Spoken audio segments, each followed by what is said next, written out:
திரும்ப ஒரு முறையாய் நான் இந்த இடத்துல இருப்பதற்காக நான் என்னுடைய மனைவியும் சந்தோஷப்படுகிறோம். பாஸ்டருக்கும் உங்களுக்கு மிக்க நன்றி. தேவனுடைய வார்த்தை பகிர்ந்து கொள்வதற்கு, ஜான் மோசஸை டெடிகேட் பண்ணுவதற்கு தேவனாய் கர்த்தர் எங்களுக்கு கொடுத்த இந்த சந்தர்ப்பத்திற்காக, எங்களுக்கு கொடுத்த இந்த அழைப்பிற்காக நாங்கள் நன்றி செலுத்துகிறோம். அருமையானவர்களே, நம் எல்லோருக்கும் தெரிந்த ஒரு சங்கீத பகுதி.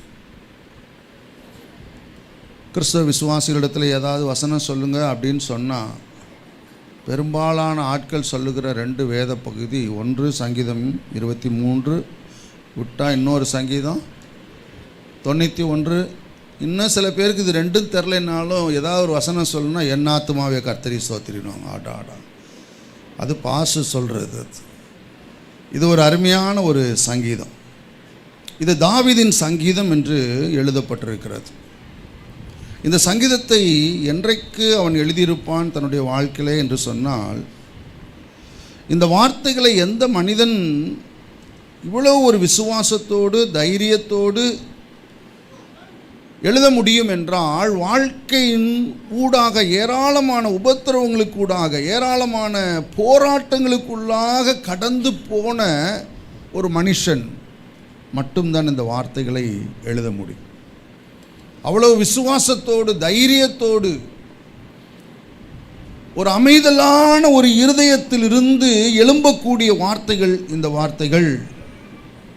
தாவீதினுடைய வாழ்க்கை அவ்வளவு எளிதான ஒரு வாழ்க்கை அல்ல.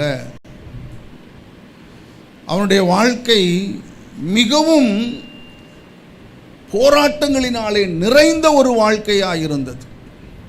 ஏராளமான உபத்திரவங்களுக்குள்ளாய் அந்த மனிதன் கடந்து போன ஒரு மனுஷன். தன்னுடைய சொந்த குடும்பத்தினாலே தான் எந்த மனிதனுக்கு ஊழியம் செய்தானோ அந்த மனிதன், அந்த ராஜா என்கிற சவுல் என்கிற ராஜா, அவன் மூலமாக ஏராளமான சுற்றி இருக்கக்கூடிய தேசங்களில் இருந்து அவனுக்கு பிரச்சனை வந்தது. ஒரு நாள் வந்தது, அவனுடைய சொந்த மகனே அவனுக்கு விரோதமாய் எழும்புகிற ஒரு சூழ்நிலை.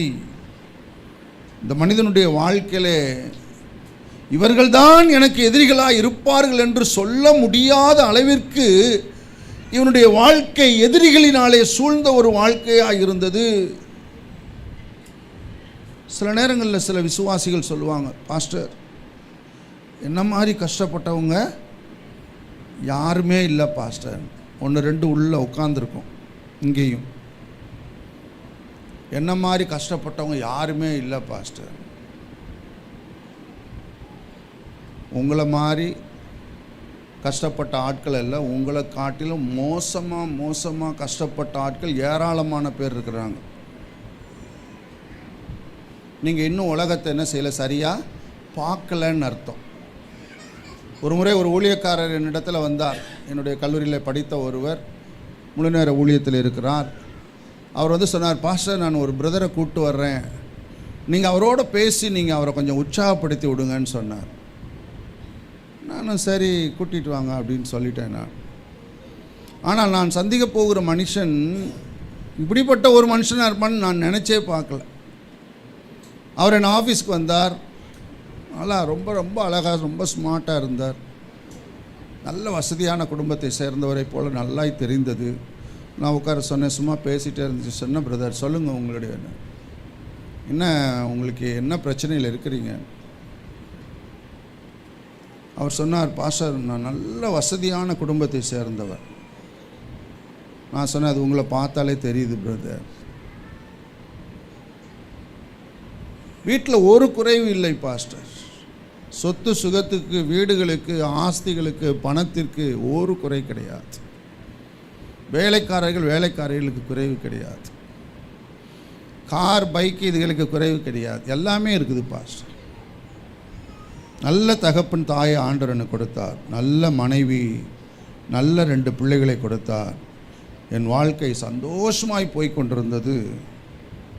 ஒரு நாள் என்னுடைய காரில் நான் கார் ஓட்டி கொண்டிருக்கிறேன். என்னுடைய மனைவி என் பக்கத்தில் அமர்ந்திருக்கிறார். என்னுடைய மகன் அவனுடைய மடியிலே உட்கார்ந்துருக்கிறான். பின்னாடி என்னுடைய தாயும் தகப்பனும் உட்கார்ந்துருக்கிறார்கள். என் தகப்பனுடைய மடியில் என்னுடைய மகள் உட்கார்ந்துருக்கிறார். 2மே சின்ன பிள்ளைங்க, ஒரு 7-8 வயது இருக்கும். பின்னாடி உட்காந்துருக்கா 2 பேரும். சந்தோஷமாய் போய்கொண்டே இருந்தோம். லெஃப்ட் ஹேண்ட் சைடில் போன ஒரு பைக்காரன் டக்குன்னு ஒரு கட்டடிச்சு என் காருக்குள்ளே வந்துட்டான். அவன் மேலே மோதிடக்கூடாதுன்றதுக்காக என்னுடைய காரை நான் ரைட்டில் திருப்பின பிறகு தான் தெரிஞ்சிச்சு வெளியில் எதிர்த்தாப்பில் லாரி வந்து கொண்டிருக்கிறது. அந்த இடத்துல ஒரு பெரிய ஆக்சிடெண்ட் ஆச்சு. அதே இடத்தில் என் மனைவியும் என்னுடைய மகனும் மரித்து போனார்கள். என்னுடைய பின்னாடி உட்காந்துட்டு இருந்த என்னுடைய தாயும் தகப்பன் என்னுடைய மகள் 3 பேருக்கும் பயங்கரமான அடி. ஹாஸ்பிட்டல் கொண்டு போகிற வழியிலே ஒருவர் இறந்து போனார். ஹாஸ்பிட்டலில் போய் 2 பேர் இறந்து போனார்கள். நான் ஒருவன் மட்டும்தான் உயிரோடு கூட இருக்கிறேன். இவர்களெல்லாம் மரித்தது எனக்கு ஒரு கவலை. ஆனால் அதை காட்டில் என் மனதில் இருக்கக்கூடிய ஒரு கேள்வி, ஏன் நான் சாகலை பாஸ்டர்? அந்த விபத்துக்கு முழு காரணம் நான் தான். நான் செத்துருக்கணும், ஏன் நான் மாத்திரம் சாகலை? என்னால் என்ன பேசுறதுன்னே தெரில. நம்ம என்ன சொல்கிறோம், என்ன மாதிரி கஷ்டப்பட்ட ஆட்கள் இந்த உலகத்திலேயே. சரியா? இது என்ன ஏரியா பாஸ்றது? சாலி கிராமத்தில் 4 தெருவை விட்டு தாண்டாத ஆள் என்ன சொல்லுது, உலகத்திலேயே என்ன மாதிரி, உலகத்தில் போய் எல்லாரையும் பார்த்துட்டு வந்த மாதிரி, உலகத்திலேயே என்ன மாதிரி கஷ்டப்பட்ட ஆள் ஒருத்தருமே கிடையாது பாஸ்டர். எனக்கு முன்பதாக இந்த மனுஷருக்கு உட்காந்துட்டு இருந்த அவரை பார்த்துட்டு அந்த ஊழியக்காரனை பார்த்தேன். அப்பா, இவரை ஆறுதல் படுத்த நீ கூப்பிட்டு வந்திருக்கிறியா? இவருக்கு நான் என்ன ஆறுதல் கொடுப்பேன்? நான் மனைவி, மகன், மகள், தாய், தகப்பன் எல்லாம் இழந்து போயிட்டாரு. நானும் செத்துருந்தேன்னா எனக்கு நல்லா இருந்திருக்கும் பாஷா, ஏன் நான் உயிரோடு இருக்கிறேன் அப்படின்ற ஒரு ஆளுக்கு நான் என்ன பதில் சொல்லுவேன் என்று தெரியல. இவளுக்கும் அவங்க வந்து வேறு மதத்தை சார்ந்தவர்கள், நல்ல விசுவாசிகள், அருமையான விசுவாசிகள்,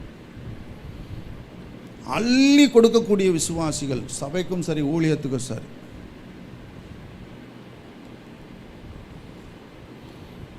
என்னால் ஆறுதல் படுத்தவே முடியலை.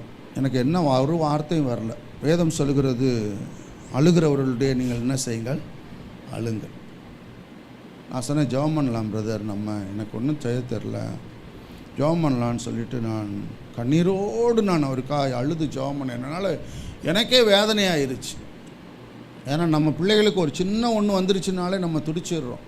இங்கே ஒரு மனிதன் கண்ணுக்கு முன்னாடி மனைவியும் மகனும் இறக்கிறத பார்த்துருக்கிறாரு. போகிற வழியில் அடுத்த ஆள் செத்துருச்சு, ஹாஸ்பிட்டலில் போய் அடுத்த ஆள் செத்ததை பார்த்து இந்த மனிதனுக்கு என்ன ஆறுதல் செல்வதுன்னு தெரியும். ஆனால் இன்றைக்கு அவர் நன்றாக இருக்கிறார். நான் ஜெபத்தை முடிச்சுட்டு அவருக்கு சொன்ன வார்த்தை, ஆண்டவர் உங்களுக்கு நல்ல ஒரு எதிர்காலத்தை கொடுப்பார் பிரதர், நீங்கள் இழந்து போனதை ஆண்டவர் உங்களுக்கு திரும்ப தருவார், நீங்கள் தைரியமாக போங்க. இன்றைக்கு அவர் நன்றாக இருக்கிறார். இன்றைக்கு அவருக்கு ஒரு குடும்பம் இருக்கிறது, பிள்ளைகள் இருக்கிறது. வாழ்க்கையின் உபத்திரவங்களுக்கு கூடாக கடந்து போய் அந்த உபத்திரவங்களில் கர்த்தரை ருசி பார்த்த ஒரு மனிதன் எழுதின வார்த்தைகள் இது. நாமும் ஒரு வாழ்க்கையில் இருக்கிறோம். இந்த வாழ்க்கையில் ஏராளமான சவால்களை நாம் சந்திக்கிறோம். போராட்டங்கள் நம்முடைய வாழ்க்கையில் இல்லாமல் இல்லை.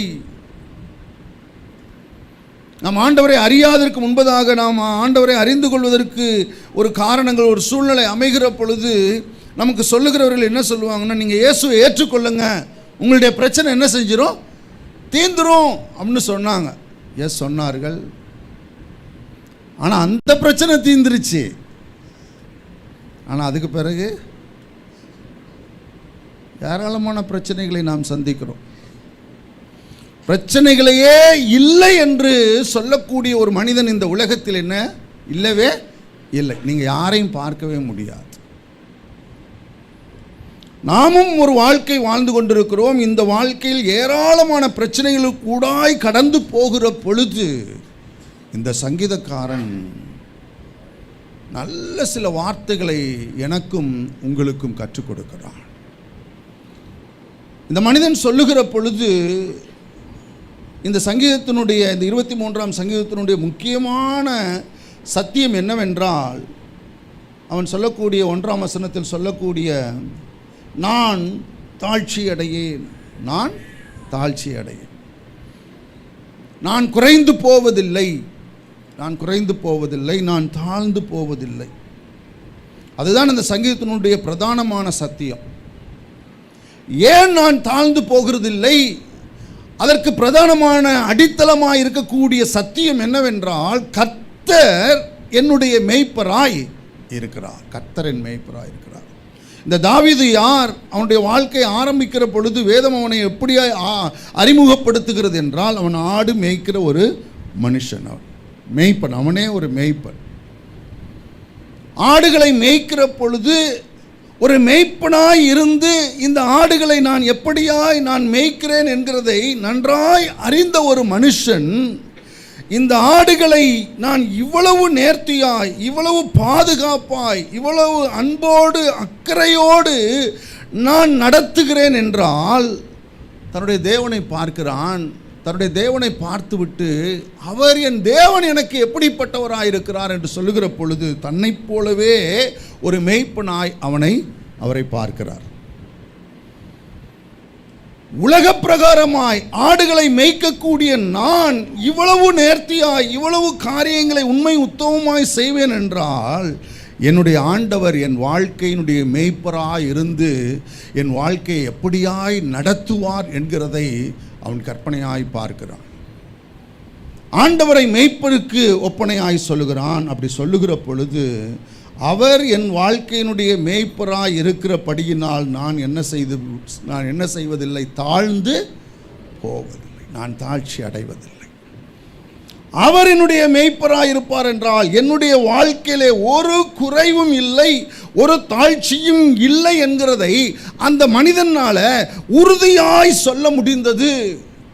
ஏனென்றால் அவனுடைய இருதயம் அப்படிப்பட்ட ஒரு விசுவாசத்தினாலே நிறைந்த ஒரு இருதயமாயிருந்தது. தன்னுடைய வாழ்க்கையை அவன் திரும்பி பார்க்கிற பொழுது, இந்த வாழ்க்கையின் ஊடாக தேவன் நடத்தி கொண்டு வந்த எல்லா பாதைகளையும், அவர் செய்த எல்லா காரியங்களையும் அவன் திரும்பி பார்க்கிற பொழுது, என்னுடைய வாழ்க்கையில் எனக்கு என்ன வருகிறதில்லை? தாழ்ச்சி வருகிறதில்லை என்பதை அவன் உறுதியோடு சொல்வதற்கு ஆயத்தமாக இருந்தான். இந்த காலவேளையிலே நம்முடைய வாழ்க்கையிலே பலவிதமான போராட்டங்களுக்குள்ளாய் நாம் கடந்து போகிற பொழுது, சவால்களை சந்திக்கிற பொழுது, நம்மளுடைய இருதயம் பல நேரங்களிலே பயந்து போகிறது, சோர்ந்து போகிறது.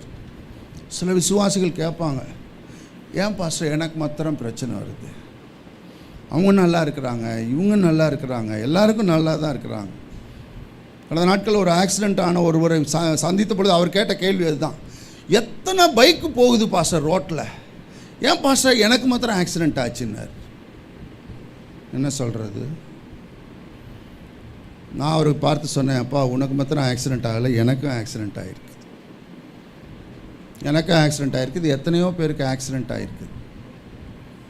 பிரச்சனைகள் நம்மளுடைய வாழ்க்கையில் ஏராளமாக இருக்கிற பொழுது, இந்த காலவேளையில் சங்கீதக்காரனாக இருக்கிற தாவீது உங்களுக்கும் எனக்கும் இந்த விசுவாசமுள்ள வார்த்தைகளை கற்றுக் கொடுப்பதற்கு போதுமான ஒரு மனுஷனாக இருக்கிறான். ஹல்லேலூயா. என் வாழ்க்கையினுடைய மேய்ப்பராய் என் ஆண்டவர் இருப்பார் என்றால் எனக்கு என்னெல்லாம் செய்வார்? 4 காரியங்கள் இந்த காலவெளியில் நான் வேகமாய் உங்களுக்கு நான் சொல்ல விரும்புகிறேன். வாக்குத்தத்தமாக ஆசீர்வாதமான வார்த்தையாக இந்த காலவெளியிலே உங்களோடு கூட நான் பகிர்ந்து கொள்ள விரும்புகிறேன். உங்களுடைய வாழ்க்கையினுடைய சூழ்நிலைகள் என்ன விதத்தில், அது எப்படிப்பட்டதாக இருந்தாலும், இந்த ஆண்டவர் உங்களுடைய வாழ்க்கையினுடைய மேய்ப்பனாக, எஜமானனாக, கர்த்தராக இருப்பார் என்றால் உங்கள் வாழ்க்கை தாழ்ச்சி அடைவதில்லை. ஆண்டவர் இந்த தாவீதுக்கு என்னெல்லாம் செய்தாரோ அதை உங்களுக்கும் எனக்கும் செய்வதற்கு அவர் போதுமானவராக இருக்கிறார். ஏனென்றால் அவர் பட்சபாதம் இல்லாத ஒரு தேவன். அவர் மோசேக்கு மட்டுமல்ல, அவர் யோசுவாவுக்கு மட்டுமல்ல, அவர் தாவீதுக்கு மட்டுமல்ல, அவர்கள் எல்லாருக்கும் என்ன செய்தாரோ அதை நமக்கும் செய்வதற்கு அவர் ஒரு போதுமான ஒரு தேவனாயிருக்கிறார். ஹல்லேலூயா. முதல் ஆசீர்வாதம், இந்த மனிதன் சொல்லுகிற ஒரு ஆசீர்வாதம், தேவன் எனக்கு என்ன செய்வார் என்று சொல்லுகிற பொழுது, எதிலெல்லாம் நான் தாழ்ச்சி அடைந்து போவதில்லை. ஏன் நான் தாழ்ச்சி அடைந்து போவதில்லை என்றால், கர்த்தர் என் வாழ்க்கையில் இதையெல்லாம் செய்கிறார் என்கிறதை ஒவ்வொரு வசனத்திலும் அவன் சொல்லிக்கொண்டே போகிறான். முதல் சொல்லுகிற ஒரு காரியம் 2வது வசனம், அவர் என்னை புல்லுள்ள இடங்களில் மேய்த்து அமர்ந்த தண்ணீர்கள் அண்டையில் என்னை கொண்டு போய் விடுகிறார். ஒரு ஆட்டை போலவே இந்த மேய்ப்பன் என்னை புல்லுள்ள இடங்களில் மேய்க்கிறார். எங்கே எனக்கு நல்ல நல்ல ஆகாரம் கிடைக்கும் என்கிறதை அந்த தேவன் அறிந்தவராயிருக்கிறார்.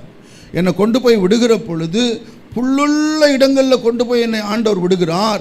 அமர்ந்த தண்ணீர் அண்டையில் கொண்டு விடுகிறார். அமர்ந்த தண்ணீர்னா என்னன்னா, ஒரு ஆட்டை தண்ணி குடிக்க கொண்டு போய் கொடுக்குற பொழுது கரை புரண்டு ஓடுகிற ஒரு ஆற்றுக்கு பக்கத்தில் கொண்டு போனோன்னா அந்த ஆடு என்ன செய்யாது, பக்கத்துலேயே வாயை வச்ச உடனே முழு ஆட்டையும் தூக்கிட்டு போயிடும்.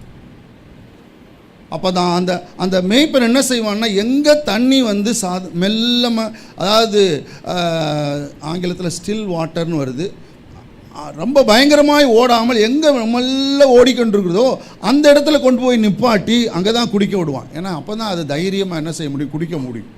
அது படபடபடன்னு ஓடி வரக்கூடிய ஒரு தண்ணீராக இருந்துச்சுன்னா அந்த ஆடு ஏற்கனவே பயந்த சுபாவம் உடைய ஒன்று.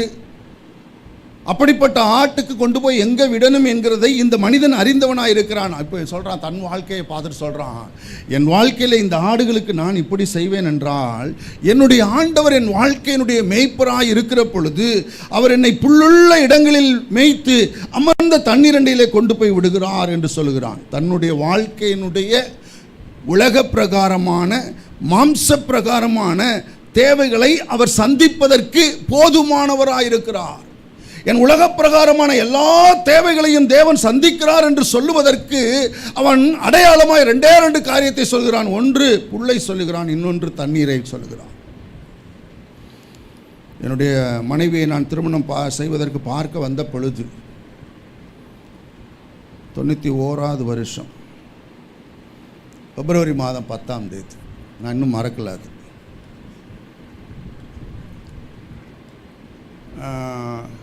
2-3-4 பொண்ணு பார்த்தோம், நிறையா பொண்ணு பார்த்தோம். எல்லா பொண்ணுடைய டேட்டு எனக்கு ஞாபகம் இல்லை.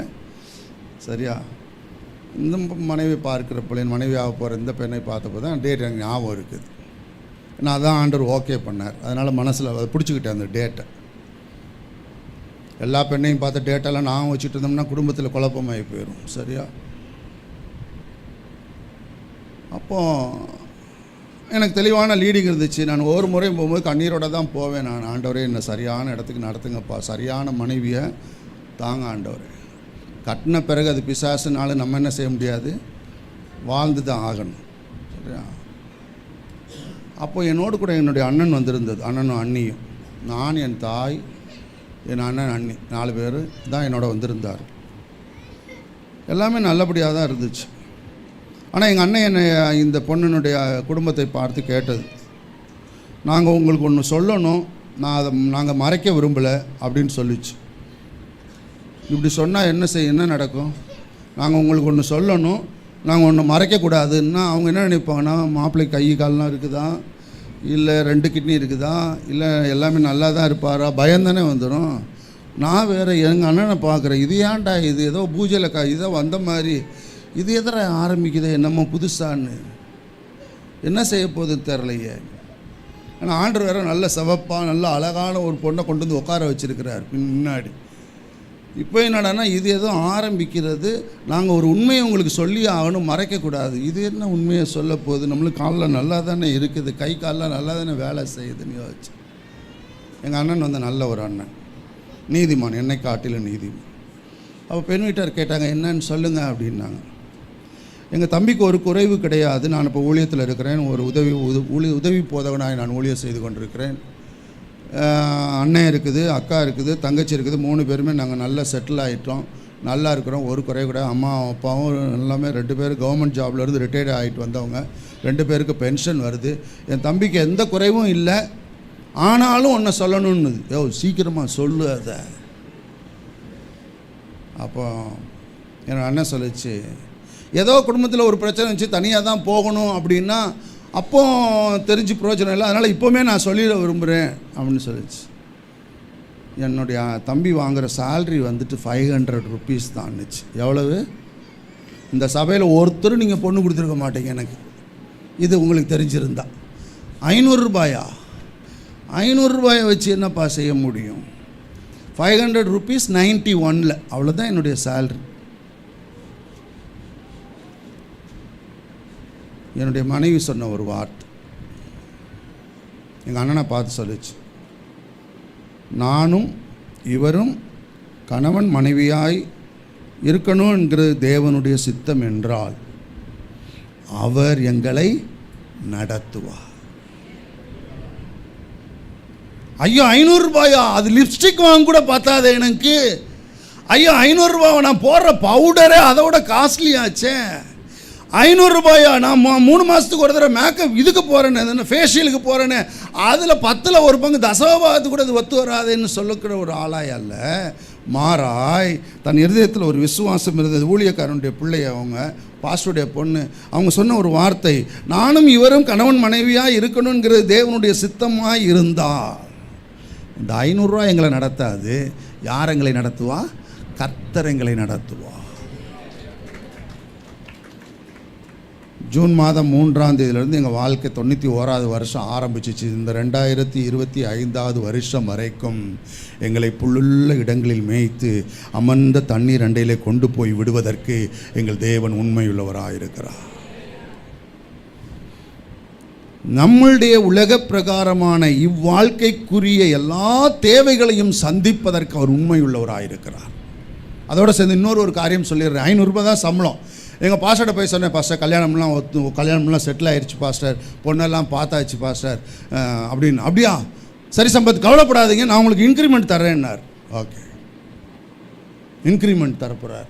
அதனால் ஜூன் மாதம் சம்பளம் வந்தபோது நான் எப்போவுமே இந்த கவரை பிரித்து பார்க்குற பழக்கம் எனக்கு கிடையாது. கொண்டு போய் எங்கள் அம்மாட்ட கொடுப்பேன், இல்லை எங்கள் அப்பாட்ட கொடுப்பேன். இப்போன்னா என் மனைவிட்ட கொடுத்துருவேன் நான், அவ்வளோதான். அது இல்லை எவ்வளோ, ஏன்னா அந்த கவர் என்ன நடத்தலை, யார் நடத்துகிறா? கர்த்தர் தான் நம்மளை நடத்துகிறார். எங்கள் பாஸ்டர் அந்த மாதம் சரி இன்க்ரிமெண்ட் தர்றேன்னாரு. ஒரு ரோட்டு ஓரத்தில், அப்போ சைக்கிள் தான், சைக்கிளை நிப்பாட்டிட்டு ரோட்டு ஓரத்தில் எவனாவது பார்த்துடக்கூடாது, இல்லை எவனாவது பார்த்து விசுவாசி பார்த்துட்டாங்கன்னா பாஸ்டர் கவர் ஓப்பன் பண்ணி பார்த்துட்டு இருந்தாருன்னு போய் சொல்லிடக்கூடாது. அதனால் மறைவாக போய் நின்று கவரை திறந்து பார்த்துறேன். 100 ரூபீஸ் நோட்டு தான் இருந்துச்சு. 1 2 3 4 5 6 1 2 3 4 5 6 6 தான் இருந்துச்சு. எவ்வளோ இன்க்ரிமெண்ட் போட்டிருக்கிறாரு? பேசிக் மேக்ஸ் என்ன, ஒரு ஆளுக்கு 500 ரூபான்னா 2 பேருக்கு 1000 ரூபா தானே. நான் நேராக வீட்டுக்கு போனேன். அம்மா 500 ரூபாய் வச்சு நான் பொழைச்சிக்கிறேன், 100 ரூபாய் வச்சு நீ பொழைச்சிக்க.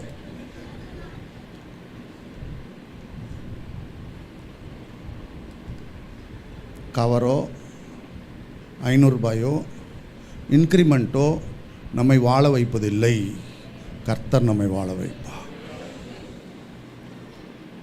2 பசங்களும் இன்ஜினியரிங் காலேஜில் படிச்சிருக்கிறாங்க. 2 பிள்ளைகளை வளர்த்து ஒரு பிள்ளையை கல்யாணம் பண்ணி கொடுக்க இது நாள் வரைக்கும் ஆண்டவர் நடத்தி இருக்கிறார். அருமையான விசுவாசிகளை, இந்த காலை வேளையிலே உபத்திரவங்களுக்குள்ளாய், குறைவுகளுக்குள்ளாய், போராட்டங்களுக்குள்ளாய் கடந்து போய் கொண்டிருப்பீர்கள் என்றால், இந்த காலை வேளையிலே தாவீது சொல்லுகிறான், கர்த்தர் உன் மேய்ப்பராய் இருப்பார் என்றால் அவர் உன்னை போஷித்து நடத்துவதற்கு போதுமான ஒரு தேவன். அவனுடைய இருதயத்தில் ஒரு அசைக்க முடியாத ஒரு விசுவாசம் இருந்தது. இந்த கால வேளையிலே அந்த வார்த்தையை உறுதியாய் பிடித்து கொள்ளுங்கள். உங்களுடைய சேலரியோ, உங்களுடைய இன்கமோ, உங்கள் பேங்க் அக்கௌண்ட்டோ எதுவும் உங்களை போஷிப்பதில்லை. உங்கள் வாழ்க்கையினுடைய மேய்ப்பனாய் இருந்து உங்களை நடத்தி கொண்டிருக்கக்கூடிய அந்த தேவன் உங்களை போஷிப்பதற்கு அவர் உண்மையுள்ள ஒரு தேவனாய் இருக்கிறார். கரங்களை தட்டி ஆண்டவருக்கு நன்றி சொல்லுங்கள். அவர் என் உலக பிரகாரமான தேவையை மட்டுமல்ல, அந்த மனிதன் அடுத்து சொல்கிறான் 3வது வசனத்திலே, அவர் என் ஆத்துமாவை தேற்றி தம்முடைய நாமத்து நிமித்தம் என்னை நீதியின் பாதையிலே நடத்துகிறார். என் உலக பிரகாரமான மாம்ச பிரகாரமான தேவைகளை சந்திக்கிறது மட்டுமல்ல, இந்த மேய்ப்பர் என்ன செய்கிறார் என்றால், என் ஆத்துமாவை தேற்றி தம்முடைய நாமத்து நிமித்தம் என்னை நீதியின் பாதையிலே அவர் நடத்துகிறார். இந்த உலகத்திலே நான் சந்திக்கக்கூடிய ஏராளமான போராட்டங்கள் இருக்கிறது, ஏராளமான பாவ சோதனைகள் இருக்கிறது. இந்த உலகத்தின் வழியும் பிசாசின் வழியும் எப்பொழுதும் எனக்கு முன்பதாக இருந்து கொண்டேதான் இருக்கிறது. இப்படிப்பட்ட சூழ்நிலையிலே ஆண்டவர் என்ன செய்கிறார்? நான் சோர்ந்து போகிற நேரமெல்லாம் என்னை தைரியப்படுத்தி, திடப்படுத்தி, என்னை உற்சாகப்படுத்தி, என்னை பலப்படுத்தி அவருடைய வழியிலே அந்த நீதியின் பாதையில் என்னை நடத்துவதற்கு அவர் போதுமான ஒரு தேவனாய் இருக்கிறார். இந்த உலகத்தில் உண்மையாய், உத்தமமாய், நேர்த்தியாய் வாழ்வது என்கிறது அவ்வளவு எளிதான ஒன்று அல்ல. எத்தனையோ பாவ போராட்டங்களை, எத்தனையோ விதமான சூழ்நிலைகளை நம்ம சந்திக்கிறோம். சில நேரங்களில் சில ஆட்கள் ரோட்டில் சண்டை போட்டுட்டு ஒரு 2-3 பேரை அடிச்சுட்டு கோவப்பட்டு எல்லாம் பண்ணிவிட்டு அப்படி நெஞ்ச தூக்கிட்டு நிற்பாங்க. கோவப்படுறதுக்கும் சண்டை போடுறதுக்கும் அடிக்கிறதுக்கும் நம்மளுக்கு பெரிய தைரியம் தேவையில்லை. ஆனால் இதெல்லாம் சகிச்சுட்டு அமைதியாக இருக்கிறதுக்கு தான் நம்மளுக்கு தைரியம் நிறையா வேணும். யார் வேண்டுமானாலும் அடிக்கலாம், யார் வேண்டுமானாலும் எதிர்த்து பேசலாம், யார் வேண்டுமானாலும் கெட்ட வார்த்தை பேசலாம், யார் வேண்டுமானாலும் கோவப்படலாம், யார் வேண்டுமானாலும் பாவ வழியிலே நடக்கலாம், யார் வேண்டுமானாலும் தவறான வழியிலே நடக்கலாம். நான் ஒரு முறை நாங்கள் எங்கேயோ போயிட்டு ஈசிஆரில் போயிட்டு மகாபலிபுரத்துக்கு முன்னாடி எங்கேயோ போயிட்டு குடும்பமாக திரும்பிக்கிட்டு இருக்கிறோம். நாங்கள் அப்போ வச்சுருந்த கார் வந்து ஆம்னியில் தான் வந்துக்கிட்டே இருக்கிறோம். டக்குன்னு ஒரு போலீஸ்கார் நடுவில் வந்தார், ஓரமாக ஒதுக்குன்னார். நான் இறங்கி போனேன். நான் என்ன சார்னு கேட்டேன். ஓவர் ஸ்பீடில் வந்தீங்க. ஆடாப்பா, இந்த ஆம்னியை வச்சுக்கிட்டு என்ன ஸ்பீடில் போக முடியும்? அவன் ஏராளமான கார் எங்களுக்கு பின்னாடி இருந்து எத்தனையோ 100கணக்கான கார் போயிருக்குது, எல்லாம் சூப்பர் காருங்க போயிருக்குது. அதை காட்டிலும் நான் எந்த மாடலில் வந்து நான் எதில் போயிட்டேன்னா ஓவர் ஸ்பீடில் போயிட்டேன், உங்களுக்கு நாங்கள் ஃபைன் போடணுன்னார். எனக்கு பயங்கரமாக கோவம் வந்துச்சு. நாடா இது, நம்மளை ஒதுக்கிட்டேன். நான் முன்னாடி பார்த்தா ஒரு கார் கூட இல்லை. நான் அந்த போலீஸ்கார்ட்ட கேட்டேன், சார் இதுவே ஆம்னி கார், இதில் என்ன வேகம் வர முடியும்னு நீங்கள் நினைக்கிறீங்க? இல்லை நீங்கள் ஓவர் ஸ்பீடில் தான் வந்தீங்கன்னார். சரி சார், நான் ஒரு பாஸ்டரு, நான் உங்களோட ஆர்கியூ பண்ண விரும்பலை. சரி பாஸ்டரா நீங்கன்னார். ஆமான்னு. அப்போ 200 மாத்திரம் கொடுத்துட்டு போயிருங்கன்னாரு. அந்த வழக்கு அதை விட தப்பாகி போயிடும். 200 கொடுத்துட்டுலாம் போக முடியாது. நீங்கள் எனக்கு பில்லு போட்டு கொடுக்குறதா இருந்தால் நான் தர்றேன், பில்லு போடுறதா இருந்தால் 500 ரூபா கொடுத்தா தான் பில்லு போட முடியும்னார். நீங்கள் பார்த்து செய்யுங்க. அவர் நம்மளை பார்த்து சொல்கிறதுக்கு முன்னாடி நான் சொல்லிட்டேன், நீங்கள் பார்த்து செய்யுங்க.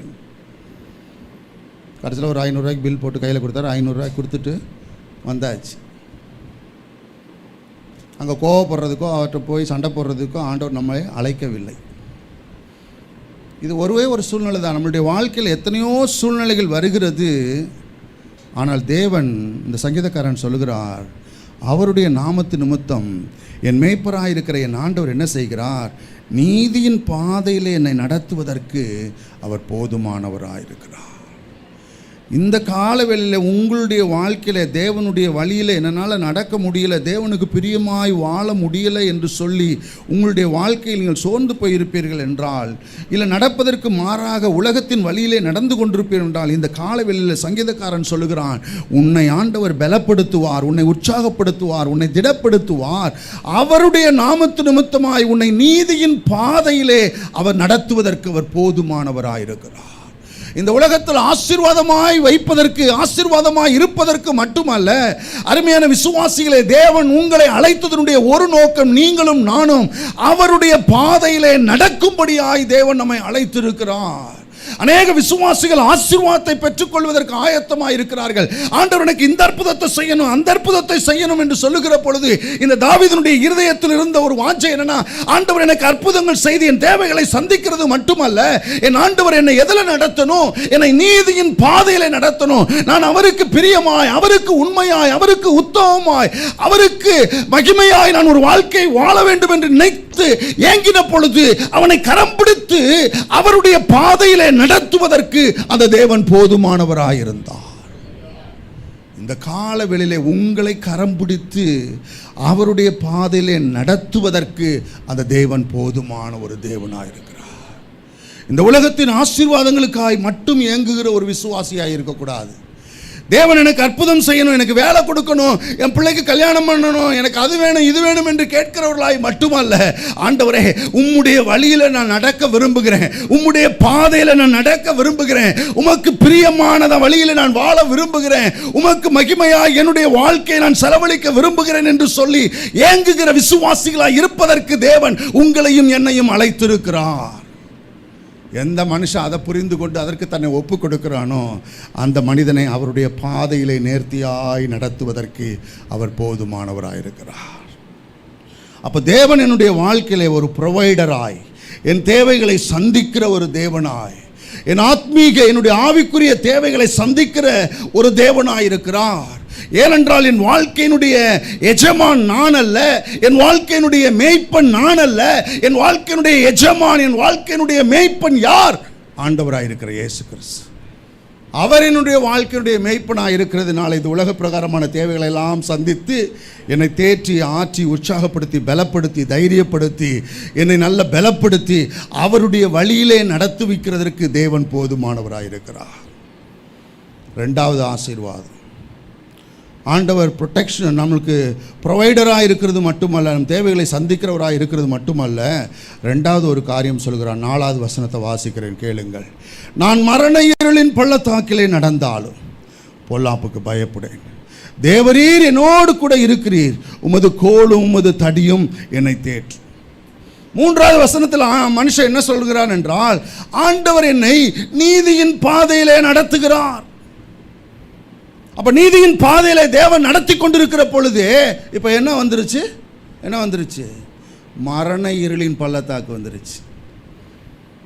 சில விசுவாசிகள் கேட்பாங்க, நான் ஆண்டவரை தான் நம்பி இருக்கிறேன் பாஸ்டர், நான் ஆண்டவரை தான் சார்ந்திருக்கிறேன் பாஸ்டர், ஆண்டவர் தான் என்னை நடத்திக்கிட்டு இருக்கிறார் பாஸ்டர், எல்லாமே உங்களுக்கு தெரியும், ஏன் பாஸ்டர் அப்புறம் எனக்கு இந்த பிரச்சனை வருதுன்னு கேட்பாங்க. இந்த தாவீது கர்த்தர் என்னை நீதியின் பாதையிலே நடத்துகிறார் என்று சொல்லிட்டு அவனுக்கு மரண இருள் வந்த பொழுது, ஆண்டவரே ஏன் என்னை இங்கே நடத்துகிறீங்கன்னு கேள்வி கேட்கல, பயந்து போயிடல, சோர்ந்து போயிடல. இந்த மனிதனுக்கு ஒன்று தெரியும், தேவன் என்னை நடத்துகிற இந்த பாதை எப்படிப்பட்ட பாதையாய் வேண்டுமானாலும் இருக்கலாம். நம்ம சாதாரணமாக ஒரு ஆட்டோவில் போனோம்னாலே நம்ம ரோடெல்லாம் எப்படி இருக்குது? தாஜ்மஹால் மாதிரி அழகாக கட்டி வச்சிருக்கிறாங்க. அப்படி தானே?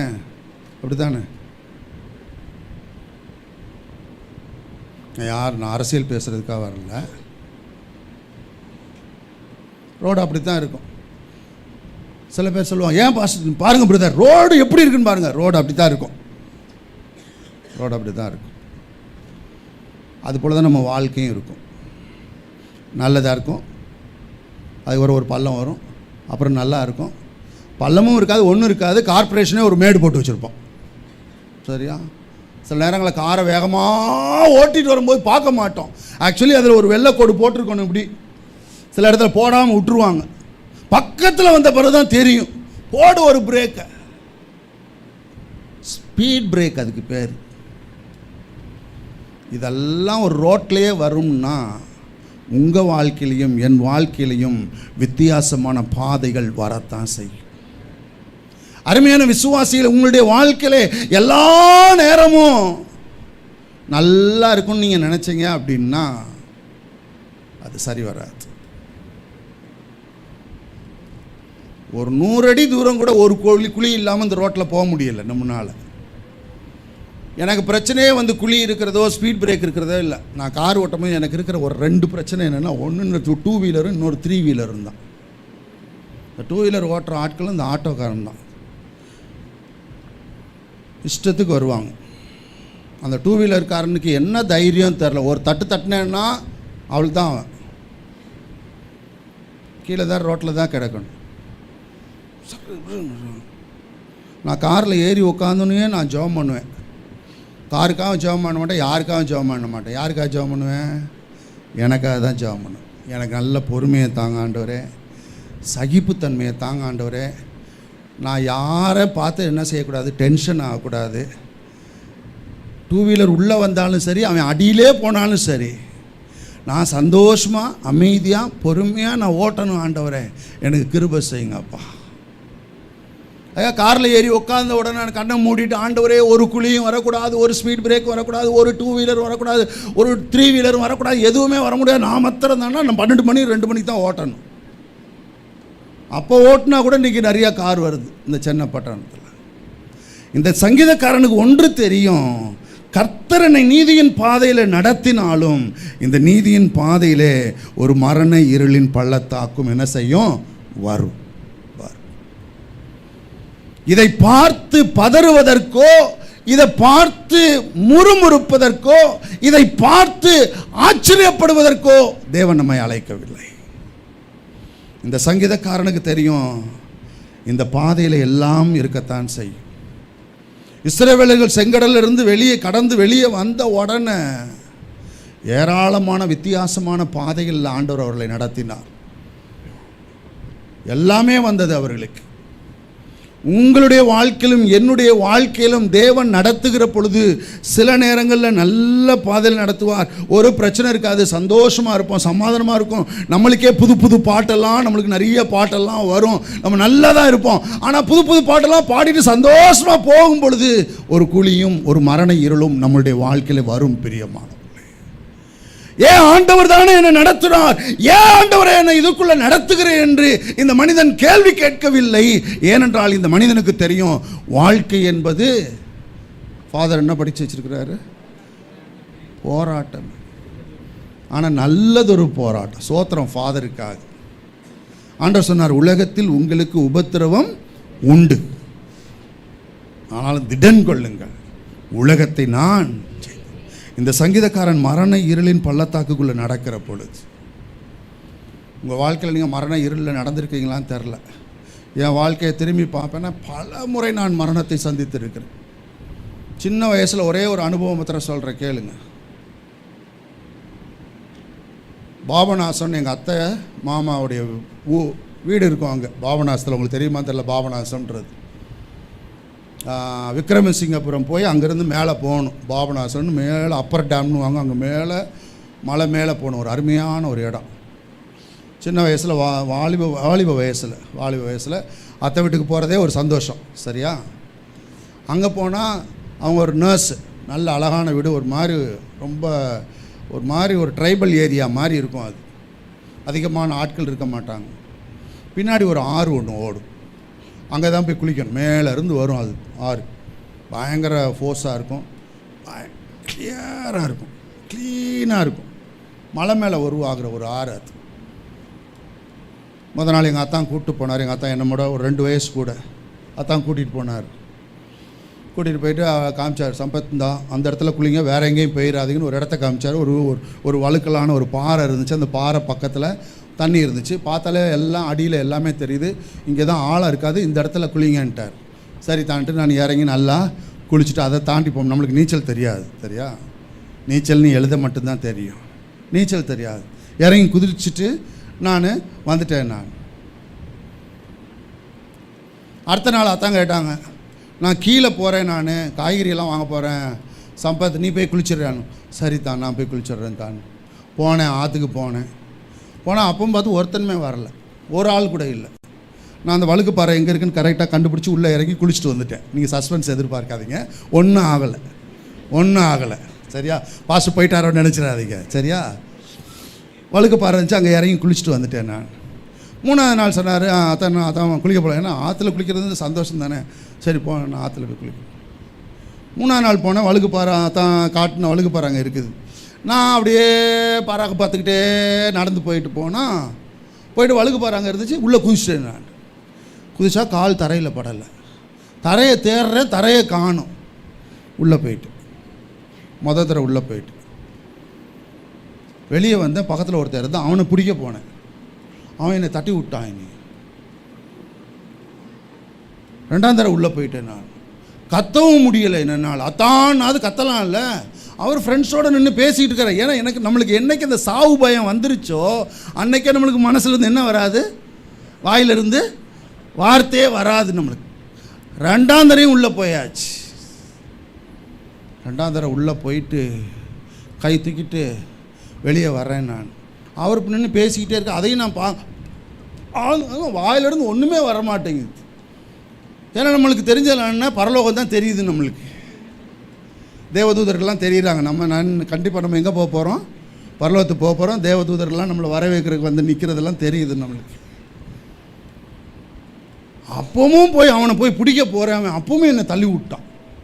ஆடா பாவி, காப்பாற்றுறதுக்கு பதிலாக ஏன்டா என்னை தள்ளி விடுறேன்னு நினச்சிட்டு எனக்கு அவன் மேலே கோபம் வேறு வருது. என்ன செய்கிறது தரல. எங்கள் அத்தான் பேசிகிட்டே இருந்தது. திரும்பி பார்த்தாரு. நான் அவர் சொன்ன இடத்துல காணோம். எங்கடா அவனை காணமேடான்னுட்டு தள்ளி பார்த்தா அங்கே இருக்கிறேன். நான் என்ன நடந்துச்சுன்னா, இதே மாதிரி ஒரு வழுக்கு பாறை எங்கேயும் இருந்திருக்குது. ஒரு 100 மீட்டர் தள்ளி அங்கேயும் இருந்துருக்கு. எனக்கு தெரில. நான் நினச்சேன் வழுக்கு பாறை தானே சொன்னார். ஒரு வழுக்கெலாம் ஒரு மொட்டை மாதிரி ஒன்று இருந்துச்சு, அது அங்கேயும் இருக்குதுன்னு தெரியாது எனக்கு. எங்கள் அத்தா என்னை பார்த்த உடனே தெரிஞ்சிட்டா. ஓடி வந்து உள்ளே குதிச்சு, என்ன தூக்கெல்லாம் இல்லை, அப்படியே தண்ணிக்குள்ளே தள்ளிக்கிட்டே போகிறார். நான் சொன்னேன், டேய் நானே ஏற்கனவே ஆழத்தில் இருக்கிறேன், எங்கடா என்ன தள்ளிக்கிட்டு போகிறேன்? அப்பவும் வரல, மனசில் வருது, எங்கடா தள்ளிட்டு போகணும். அப்படியே உள்ளே தள்ளிட்டு போய் ஒரு உள்ளுக்குள்ளே ஒரு பாறை இருந்துச்சு, அதில் ஏற்றி நிப்பாட்டி வச்சிட்டார். ஏற்றி நிப்பாட்டி வச்சுட்டு சம்பத் கை பிடிச்சிக்கொள்ளுங்கன்னு சொல்லி கை பிடிச்சே என்னை கூட்டிகிட்டு வந்தார். அது இந்த பாறை அடியிலேயே எங்கே வரைக்கும் வருது, கரை வரைக்கும் வருது. என்னை கரை வரைக்கும் கூப்பிட்டு வந்து ஏற்றி விட்டார். கேட்டார் என்கிட்ட, ஏன் அங்கே போனீங்கன்னுட்டு. நீங்கள் தானே வழுக்கு பாறைன்னு சொன்னீங்க. அது சொன்ன பாறை அங்கே இருக்குதுடா, நீ ஏன்டா இங்கே வந்தேன்னார். நம்ம தான் பெராக் பார்த்தோம்னா பராக்குன்னு தெரிந்த நம்மளுக்கு, பார்த்தோம்னா எதுவுமே தெரியாது நம்மளுக்கு. நான் இப்போ ஏறின பிறகு கேட்டேன் தான், அவன் என்னை காப்பாற்றாமல் விட்டான். இருங்க நான் அவன்கிட்ட போய் கேட்டு வரேன், அவன் தான் என்னை காப்பாற்றலைன்னு.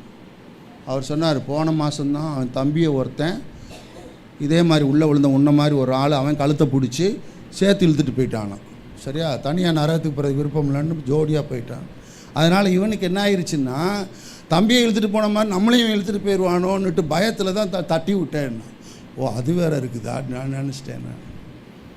4வது நாள் என்ன நடந்தது, எங்கள் அத்தை கேட்டாங்க, சம்பத் குளிக்க போலையான்னாங்க. ஒரு பக்கெட்டு ஒரு மக்கு கொடுங்கன்னு. நான் எதுக்குன்னாங்க, குளிக்கிறதுக்கு தான். பக்கெட்டு மக்கா நீங்கள் கொடுங்க, நான் பார்த்துக்கிறேன் நான். வாங்கிட்டு வீட்டுக்கு பின்னாடி குழாய் இருந்துச்சு, திறந்து விட்டு குளிச்சிட்டேன். தான் எல்லா வீட்டிலையும் இருந்து எல்லாம் வெளியே வந்துருந்து பார்க்குறாங்க, என்ன ஏன்டா குளிக்கிறத பார்த்துட்டு இருக்கிறீங்கன்னுட்டு.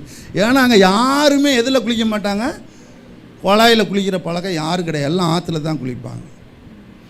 போயிருந்தா அப்பமே போயிருக்கணும்.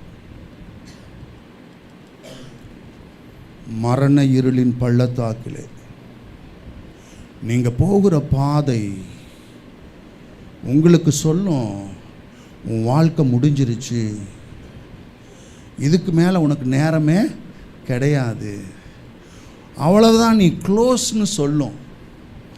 ஆனால் அந்த பாதையில் நடக்கிற பொழுது உங்கள் தேவன் உங்களுடைய மேய்ப்பராக இருக்கிறார். உங்களுடைய வாழ்க்கையிலே கடினமான சூழ்நிலைகளுக்குள்ளே நீங்கள் சந்தித்திராத, நீங்கள் எதிர்பாராத, நீங்கள் விரும்பாத ஒரு பயங்கரமான சூழ்நிலைக்குள்ளாய் நீங்கள் கடந்து போவீர்கள். உங்களுடைய வாழ்க்கை இதோடு கூட முடிந்து போனது என்று நீங்கள் நினைக்கக்கூடிய ஒரு பாதையாக இருக்கும். ஒன்றை மனதிலே வைத்துக் கொள்ளுங்கள், உங்கள் வாழ்க்கையினுடைய மேய்ப்பராய் அவர் இருக்கிறார். உங்கள் வாழ்க்கையினுடைய எஜமானன் அவர், சொந்தக்காரர் அவர். உங்கள் வாழ்க்கையை குறித்து நீங்கள் கலங்கிறதை காட்டிலும், உங்கள் வாழ்க்கையை குறித்து நீங்கள் அக்கறை கொள்ளுகிறதை காட்டிலும் 1000 மடங்கு கோடி மடங்கு அக்கறையுள்ள ஒரு தேவன் உங்களுடைய மேய்ப்பராய் இருக்கிறார். இந்த சங்கீதக்காரன் சொல்கிறான், நான் மரண இருளின் பள்ளத்தாக்கிலே நடந்தாலும் பொல்லாப்புக்கு பயப்படேன். பொல்லாப்புக்கு பயப்பட நான், ஏன்னா தேவரீர் என்னோடு கூட இருக்கிறீர். மரண இருளின் பள்ளத்தாக்கிலே நாம் நடக்கிற பொழுது ஒருவேளை நம்முடைய குடும்பம் நம்மளை கைவிடலாம், நம்முடைய உற்றார் உறவினர் நம்முடைய கைவிடலாம், நம்மளுடைய ஃப்ரெண்ட்ஸு நம்மளை கைவிடலாம், ஏன் க்ளோஸ் ஃப்ரெண்டே கூட நம்மளை கைவிடலாம். ஆனால் நம்மை விட்டு விலகாத ஒரு தேவனை நீங்களும் நானும் சேவிக்கிறோம் பிரியமானவர்களே. நாம் எந்த பாதையில் நடந்தாலும் சரி, எவ்வளவு கடினமான பாதையாக இருந்தாலும் சரி, என்னை விட்டு விலகாத ஒரு தேவனை நீங்களும் நானும் சேவிக்கிறோம். இந்த மனிதனுக்கு இருந்த ஒரே ஆறுதல் என்ன, இந்த பாதையில் நான் நடக்கிற பொழுது நான் பயப்பட மாட்டேன். ஏன்னா நான் படித்த ஒரு மனுஷன், நான் நல்ல பதவியில் இருக்கிற ஒரு மனுஷன், நான் நல்ல ஒரு பணம் படைத்த மனுஷன், நல்ல அனுபவம் படைத்த மனுஷன் சொல்லலை. இதெல்லாம் என்னை கைவிடலாமாப்பா, ஆனால் ஒன்றே ஒன்று என்னை கைவிடாது, அதே ஆண்டவராக இருக்கிற இயேசு. இந்த கால வேளையிலே அருமையான விசுவாசியை, உங்களுடைய வாழ்க்கை முடிந்து போனது, இதோடு கூட அவ்வளவுதான் என்று நீங்கள் சொல்லுகிற பாதையிலே நீங்கள் நடக்கிற பொழுது, அந்த பாதையை பார்த்து பயப்படாதபடிக்கு ஆண்டவரை உறுதியாய் பற்றிக்கொள்வதற்கு, விசுவாசிப்பதற்கு தேவன் இந்த கால வேளையிலே உங்களை அழைக்கிறார். நீங்க ஒருவேளை முடிச்சு போச்சு நினைக்கலாம், ஆனால் எது இந்த உலகம் சொல்லுகிறதோ முடிந்து போனது என்று அதற்கு தொடர் ஓட்டத்தை, ஒரு தொடர்ச்சியான ஒரு வாழ்க்கையை கொடுப்பதற்கு அந்த தேவன் போதுமானவராயிருக்கிறார். இந்த மனுஷனுடைய இருதயத்தில் இருந்தது ஒரே ஒரு நம்பிக்கை தான், தேவரீர் என்னோடு கூட இருக்கிறீர், உமது கோலும் உமது தடியும் என்னை தேற்றுமான். அருமையான விசுவாசிகளை, உங்களுடைய போராட்டத்தை பார்த்து பயந்து போய், கலங்கி போய், சோர்ந்து போய், அவ்வளவுதான் நம்மளுடைய வாழ்க்கை முடிந்தது என்று நீங்கள் நினைப்பீர்கள் என்றால், இந்த கால வேளையிலே ஆண்டவருக்குள்ளாய் உங்களை திடப்படுத்திக் கொள்ளுங்கள், உங்களை தைரியப்படுத்திக் கொள்ளுங்கள். ஆண்டவர் உங்களையும் போஷிப்பார், உங்களையும் பாதுகாப்பார், உங்களுடைய குடும்பத்தையும் போஷிப்பார், உங்களுடைய சந்ததியையும் பாதுகாத்து நடத்துவதற்கு அவர் போதுமானவராயிருக்கிறார். 1000 தலைமுறைக்கு தம்முடைய கிருபையை கொடுக்கிற ஒரு தேவன் அவர். 1000 தலைமுறைக்கு நம்மை ஆசீர்வதிக்கிற ஒரு தேவன். இந்த கால வேளையிலே அருமையான விசுவாசி, உன்னுடைய சூழ்நிலைகள் எவ்வளவு மோசமானதாக இருந்தாலும் உங்களுடைய இருதயத்திலிருந்து நீங்கள் சொல்ல வேண்டியதெல்லாம், தேவரீர் என்னோடு கூட இருக்கிறீரப்பா, உம்முடைய கோலும் உம்முடைய தடியும் என்னை தேற்றும். அப்போ ப்ரொடெக்ஷன் நமக்கு உண்டு. ஆண்டவர் நம்முடைய தேவையை ப்ரொவைட் பண்ணுகிறது மட்டுமல்ல, நம்மை பாதுகாத்து நடத்துவதற்கு அவர் போதுமானவராக இருக்கிறார். எத்தனையோ ஆபத்துகளை நாம் பார்க்கிறோம், எத்தனையோ வேதனைகளை நாம் சந்திக்கிறோம், எத்தனையோ அவமானங்களுக்குள்ளாய் கடந்து போகிறோம், எவ்வளவோ நஷ்டங்கள் நம்முடைய வாழ்க்கையில் வருகிறது. ஆனால் ஒரே ஒரு நம்பிக்கை என்னவென்றால், இந்த ஆண்டவர் என்னோடு கூட இருக்கிறார். நான் உன்னை விட்டு விலகுவதும் இல்லை, உன்னை கைவிடுவதும் இல்லை என்று சொல்லுகிற ஒரு தேவன். சில நேரங்களில் சில பெற்றோர்கள் வந்து நிற்பாங்க, பாஸ்டர் எங்கள் பிள்ளைங்க எங்களை கைவிட்டுட்டாங்க, அவங்கள படித்து வளர்த்து எல்லாம் வந்து இன்றைக்கி நல்ல வேலைக்கு வந்துட்டாங்க, ஆனால் இன்றைக்கி வந்த பிறகு எங்களை அவங்க கண்டுக்கிறதே இல்லை பாஸ்டர். ஊழியக்காரனாக எனக்கு தெரிந்த ஒரே ஒரு வார்த்தை, போங்கம்மா, கர்த்தர் உங்களை நடத்துவா, கர்த்தர் உங்களை நடத்துவா. இந்த உலகத்தில் யார் வேண்டுமானாலும் நம்மை கைவிடலாம், யார் வேண்டுமானாலும் நம்மை உதறி தள்ளலாம், யார் வேண்டுமானால் நம்மை ஏமாற்றலாம், ஆனால் நம்மை மறவாத ஒரு தேவனை நீங்களும் நானும் சேவிக்கிறோம். 3வது, அவன் கொடுக்கக்கூடிய ஒரு ஆசீர்வாதம், அவன் தேவன் செய்யக்கூடிய ஒரு ஆசீர்வாதத்தை இந்த மனுஷன் சொல்லுகிறான். 5வது வசனம், என் சத்துருக்களுக்கு முன்பாக நீர் எனக்கு ஒரு பந்தியை ஆயத்தப்படுத்தி என் தலையை எண்ணெயால் அபிஷேகம் பண்ணுகிறீர், என் பாத்திரம் நிரம்பி வழிகிறது. இந்த வசனத்தை எப்போ சொல்கிறான் தெரியுமா? மரண இருளை தாண்டி வந்ததுக்கு பிறகு. அருமையான விசுவாசிகளே, மரண இருளுக்குள்ளாய், மரண இருள் வாசம் பண்ணக்கூடிய பள்ளத்தாக்குக்கு பிறகு இந்த மனுஷனுக்கு என்ன வந்துச்சு அப்படின்னா, ஒரு ப்ரொமோஷன் ஆண்டவர் கொடுக்குறார். ஒரு ப்ரொமோஷன். நம்ம எந்த மரண இருளில் நம்ம வாழ்க்கை முடிஞ்சிருச்சு நம்ம நினைக்கிறோமோ, அந்த மரண இருளின் பள்ளத்தாக்கில் தேவன் நம்மை பாதுகாத்து கொண்டு வந்து அதனுடைய முடிவிலே நமக்கு ஒரு உயர்வை வைத்திருக்கக்கூடிய ஒரு தேவன். அவர் ஒரு உயர்வை வைத்திருக்கிறவர். இந்த சங்கீதக்காரனுக்கு ஆண்டவர் என்னத்தை ஆயத்தப்படுத்தினார்? ஒரு பந்தியை ஆயத்தப்படுத்தினார். இவன் எந்த பந்தியை மனதில் வச்சு இவன் இதை பேசுகிறான்றது எனக்கு தெரில, ஆனால் அவனுடைய வாழ்க்கையில் ஒரு பந்தியை ஆண்டவர் அவனுக்கு ஆயத்தம் பண்ணியிருந்தார். அவனுடைய இளம் வயதில் சாமுவேல் அவனுடைய வீட்டுக்கு வருகிறான். தாவீதுடைய தகப்பனை பார்த்து சொல்கிறான், உன்னுடைய பிள்ளைகளெல்லாம் என்ன செய், வீட்டில் கூட்டி வை, நான் உங்களோடு கூட நான் போஜனம் பண்ண போகிறேன்னு சொல்லியிருக்கிறான். எல்லா பிள்ளைகளையும் கூப்பிட்டானா? எல்லா பிள்ளைகளையும் கூப்பிடல. பிள்ளைகளெல்லாம் கூப்பிட்டுட்டான். சாமுவேலும் வீட்டுக்கு வந்துட்டான். பந்தியும் ஆயத்தம் ஆயிருச்சு.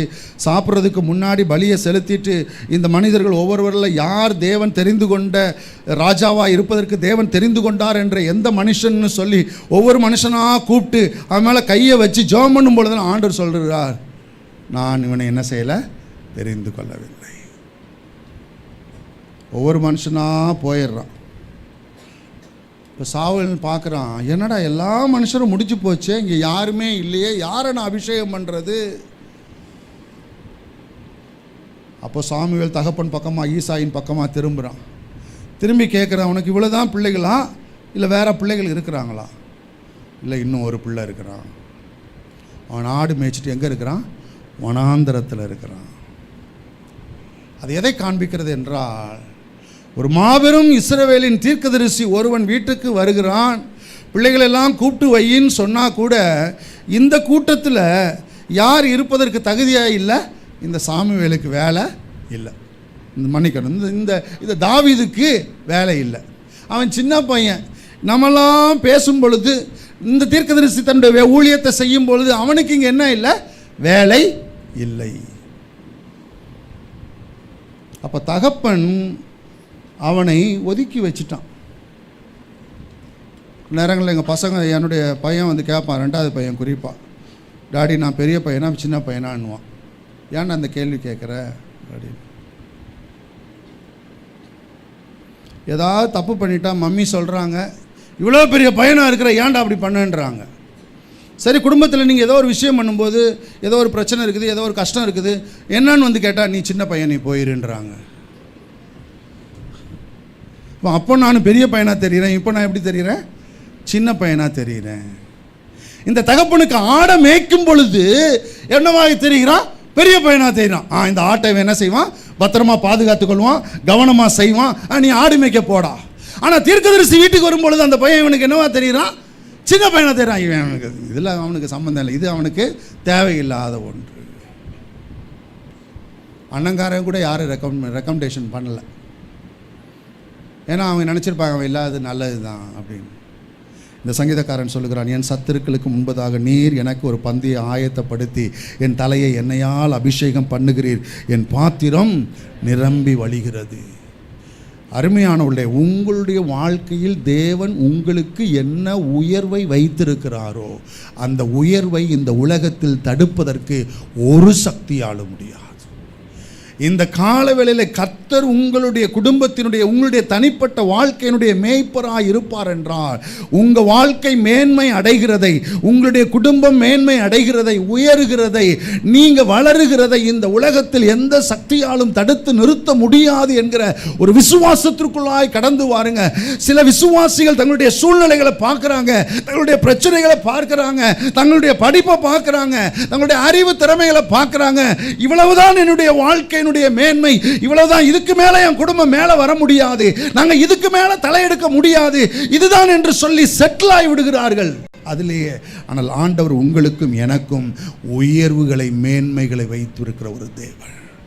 இந்த சங்கீதக்காரனுக்கு ஒன்று தெரியும், நான் மரண இருளின் பள்ளத்தாக்கில் நடந்தாலும் சரி, அதனுடைய முடிவிலே என் ஆண்டவர் எனக்கு ஒரு ஒன்றை வைத்திருக்கிறார், ஒரு பந்தியை ஆயத்தம் பண்ணி வைத்திருக்கிறார். அவர் என் தலையை எண்ணெயால் அபிஷேகம் பண்ணுகிறார், என் பாத்திரம் நிரம்பி வழியும். என் வாழ்க்கையில் எந்த நோக்கத்திற்காக தேவன் அழைத்தாரோ, எந்த மேன்மைக்காக என் வாழ்க்கையில் என்னை ஆண்டவர் தெரிந்து கொண்டாரோ, அந்த மேன்மையை ஆண்டவர் எனக்கு கொடுப்பார், என்னை சுதந்திரிக்க பண்ணுவார் என்கிற அசைக்க முடியாத ஒரு விசுவாசம் அவனுடைய இருதயத்தில் இருந்தது. சில நேரங்களில் பெற்றோர்கள் பிள்ளைகளை பார்ப்பாங்க, இல்லை பிள்ளைகளே வாலிப வயதில் இருக்கிற வாலிப பிள்ளைகளே பார்ப்பாங்க, தங்கள் வாழ்க்கையை பார்ப்பாங்க. பாஸ்டர், நாங்கள் மற்றவங்கள போல் நாங்கள் என்ன செய்யலை, நல்லா படிக்கலை பாஸ்டர், சாதாரணமாக தான் படிச்சிருக்கிறோம், கம்மியாக தான் படிச்சிருக்கிறோம், அவங்கள போல் இவங்களுக்கு போல் எங்களுக்கு திறமையெல்லாம் இல்லை.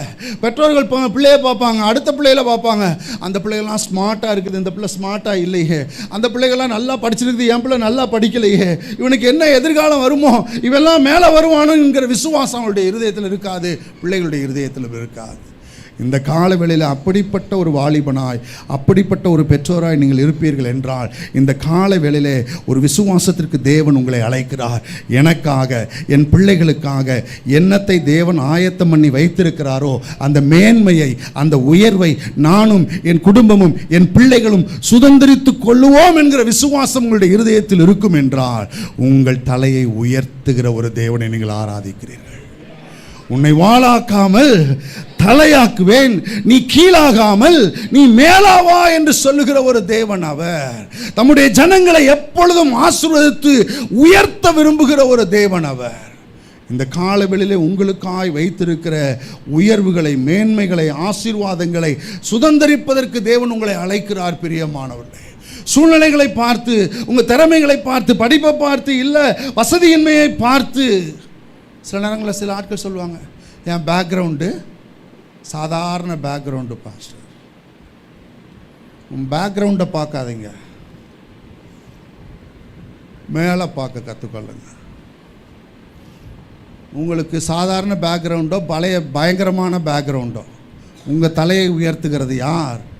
அங்கே ஒருத்தர் உட்கார்ந்துருக்கிறார், சிங்காசனத்தில் ஒருவர் உட்கார்ந்துருக்கிறார், பரலோகத்தில் ஒருவர் உட்கார்ந்துருக்கிறார்.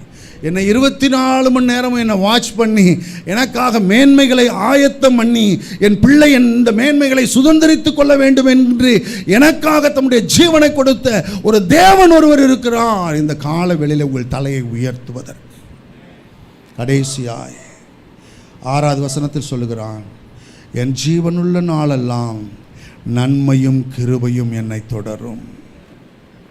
இந்த சங்கீதக்காரனுக்கு ஒன்று தெரியும், என் வாழ்க்கையில் என் தேவைகளெல்லாம் தேவன் சந்தித்தார், என்னை பாதுகாத்தார், என் தலையை உயர்த்தினார்.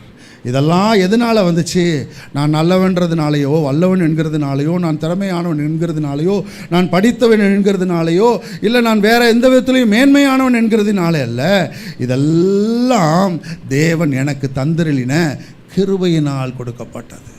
அவருடைய தயவு. இன்றைக்கு என் வாழ்க்கையில் ஏதாவது ஒன்று நல்லது இருக்கிறது என்றால், மேன்மை இருக்கிறது என்றால், ஆசீர்வாதம் இருக்கிறது என்றால், அவருடைய கிருபை, அவருடைய நன்மை.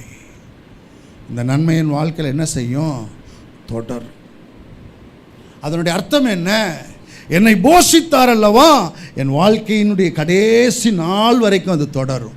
என்னை பாதுகாத்தார் அல்லவா, என் வாழ்க்கையினுடைய கடைசி வரைக்கும் என்னை தொடரும். என்னை கடைசி வரைக்கும் அவர் போஷிப்பார், கடைசி வரைக்கும் என்னை பாதுகாப்பார், கடைசி வரைக்கும் என்னை உயர்த்துவதற்கு அந்த தேவன் போதுமானவர். என் வாழ்க்கையில் தேவன் கொடுத்த இந்த நன்மைகளும் இந்த கிருபையும் என் வாழ்க்கையில் நின்று போகாது.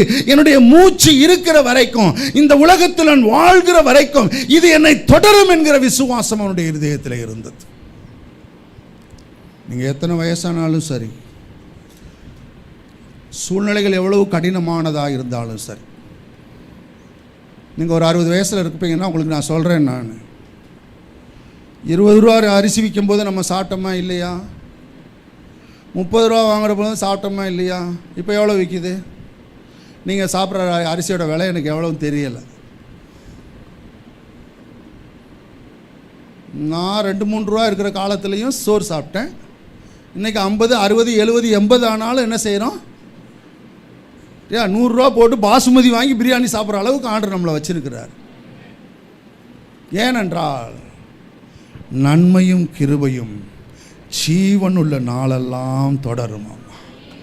விலைவாசி எவ்வளவு உயர்ந்தாலும் சரி, என் சம்பளம் எவ்வளவு குறைவாக இருந்தாலும் சரி, சூழ்நிலைகள் எவ்வளவு கடினமாக இருந்தாலும் சரி, என் ஜீவனுள்ள நாளெல்லாம் எனக்கு தேவையான நன்மையும் கிருபையும் என் வாழ்க்கையை தொடரும் என்கிற விசுவாசம் அவனுடைய இருதயத்தில் இருந்தது. அதற்கு ஒரே ஒரு காரணம் என்ன தெரியுமா? கர்த்தர் என் மேய்ப்பராய் இருக்கிறார். அரிசி விலை எப்போ கம்மியாகும், சம்பளம் எப்போ கூடும்? சில நேரங்களில் சில பேர் வந்து கேட்பாங்க, இன்க்ரிமெண்ட் போட்டாச்சான்னு. உங்கள் இன்க்ரிமெண்ட் உங்களை போஷிக்கிறது இல்லை. உங்களை போஷித்து நடத்துகிறவர், உங்களை பாதுகாத்து நடத்துகிறவர், உங்கள் தலையை உயர்த்துகிறவர் நீங்களும் நானும் ஆராதிக்கிற தேவன். அவரை நோக்கி பார்க்க கற்றுக்கொள்ளுங்கள். அற்புதங்கள் நடக்கும், அதிசயங்கள் நடக்கும். நான் தான் ஆரம்பத்திலே சொன்னேன் இல்லையா, 500 ரூபீஸில் எங்கள் வாழ்க்கை ஆரம்பமானது. எங்கள் திருமண வாழ்க்கை 500 ரூபாயில் தான் ஆரம்பிச்சிச்சு. ஆனால் இன்றைக்கு ஆண்டவர் 2025 வரைக்கும் நாங்கள் உயிரோடு கூட இருக்கிறோம் என்றால். ஒரு முறை ஒரு இடத்துல நாங்கள் அசிஸ்டன்ட் பாஸாக இருக்கும்போது ஒருவர் வந்து கேட்டார், உங்கள் சேலரி எல்லாம் எவ்வளோன்னாரு. நாங்கள் எங்கள் சேலரி எல்லாம் சொன்னோம். அவர் கேட்டார் அந்த பாஸ்டரை பார்த்து, இதை வச்சுட்டு எப்படி வாழ்கிறீங்க அப்படின்னு. அந்த பாஸ் சொன்னார், நான் பதில் சொல்ல. அவர் சொன்னார், நல்ல பதில் சொன்னார், நாங்கள் இதை வச்சு வாழலையே அப்படின்னார்.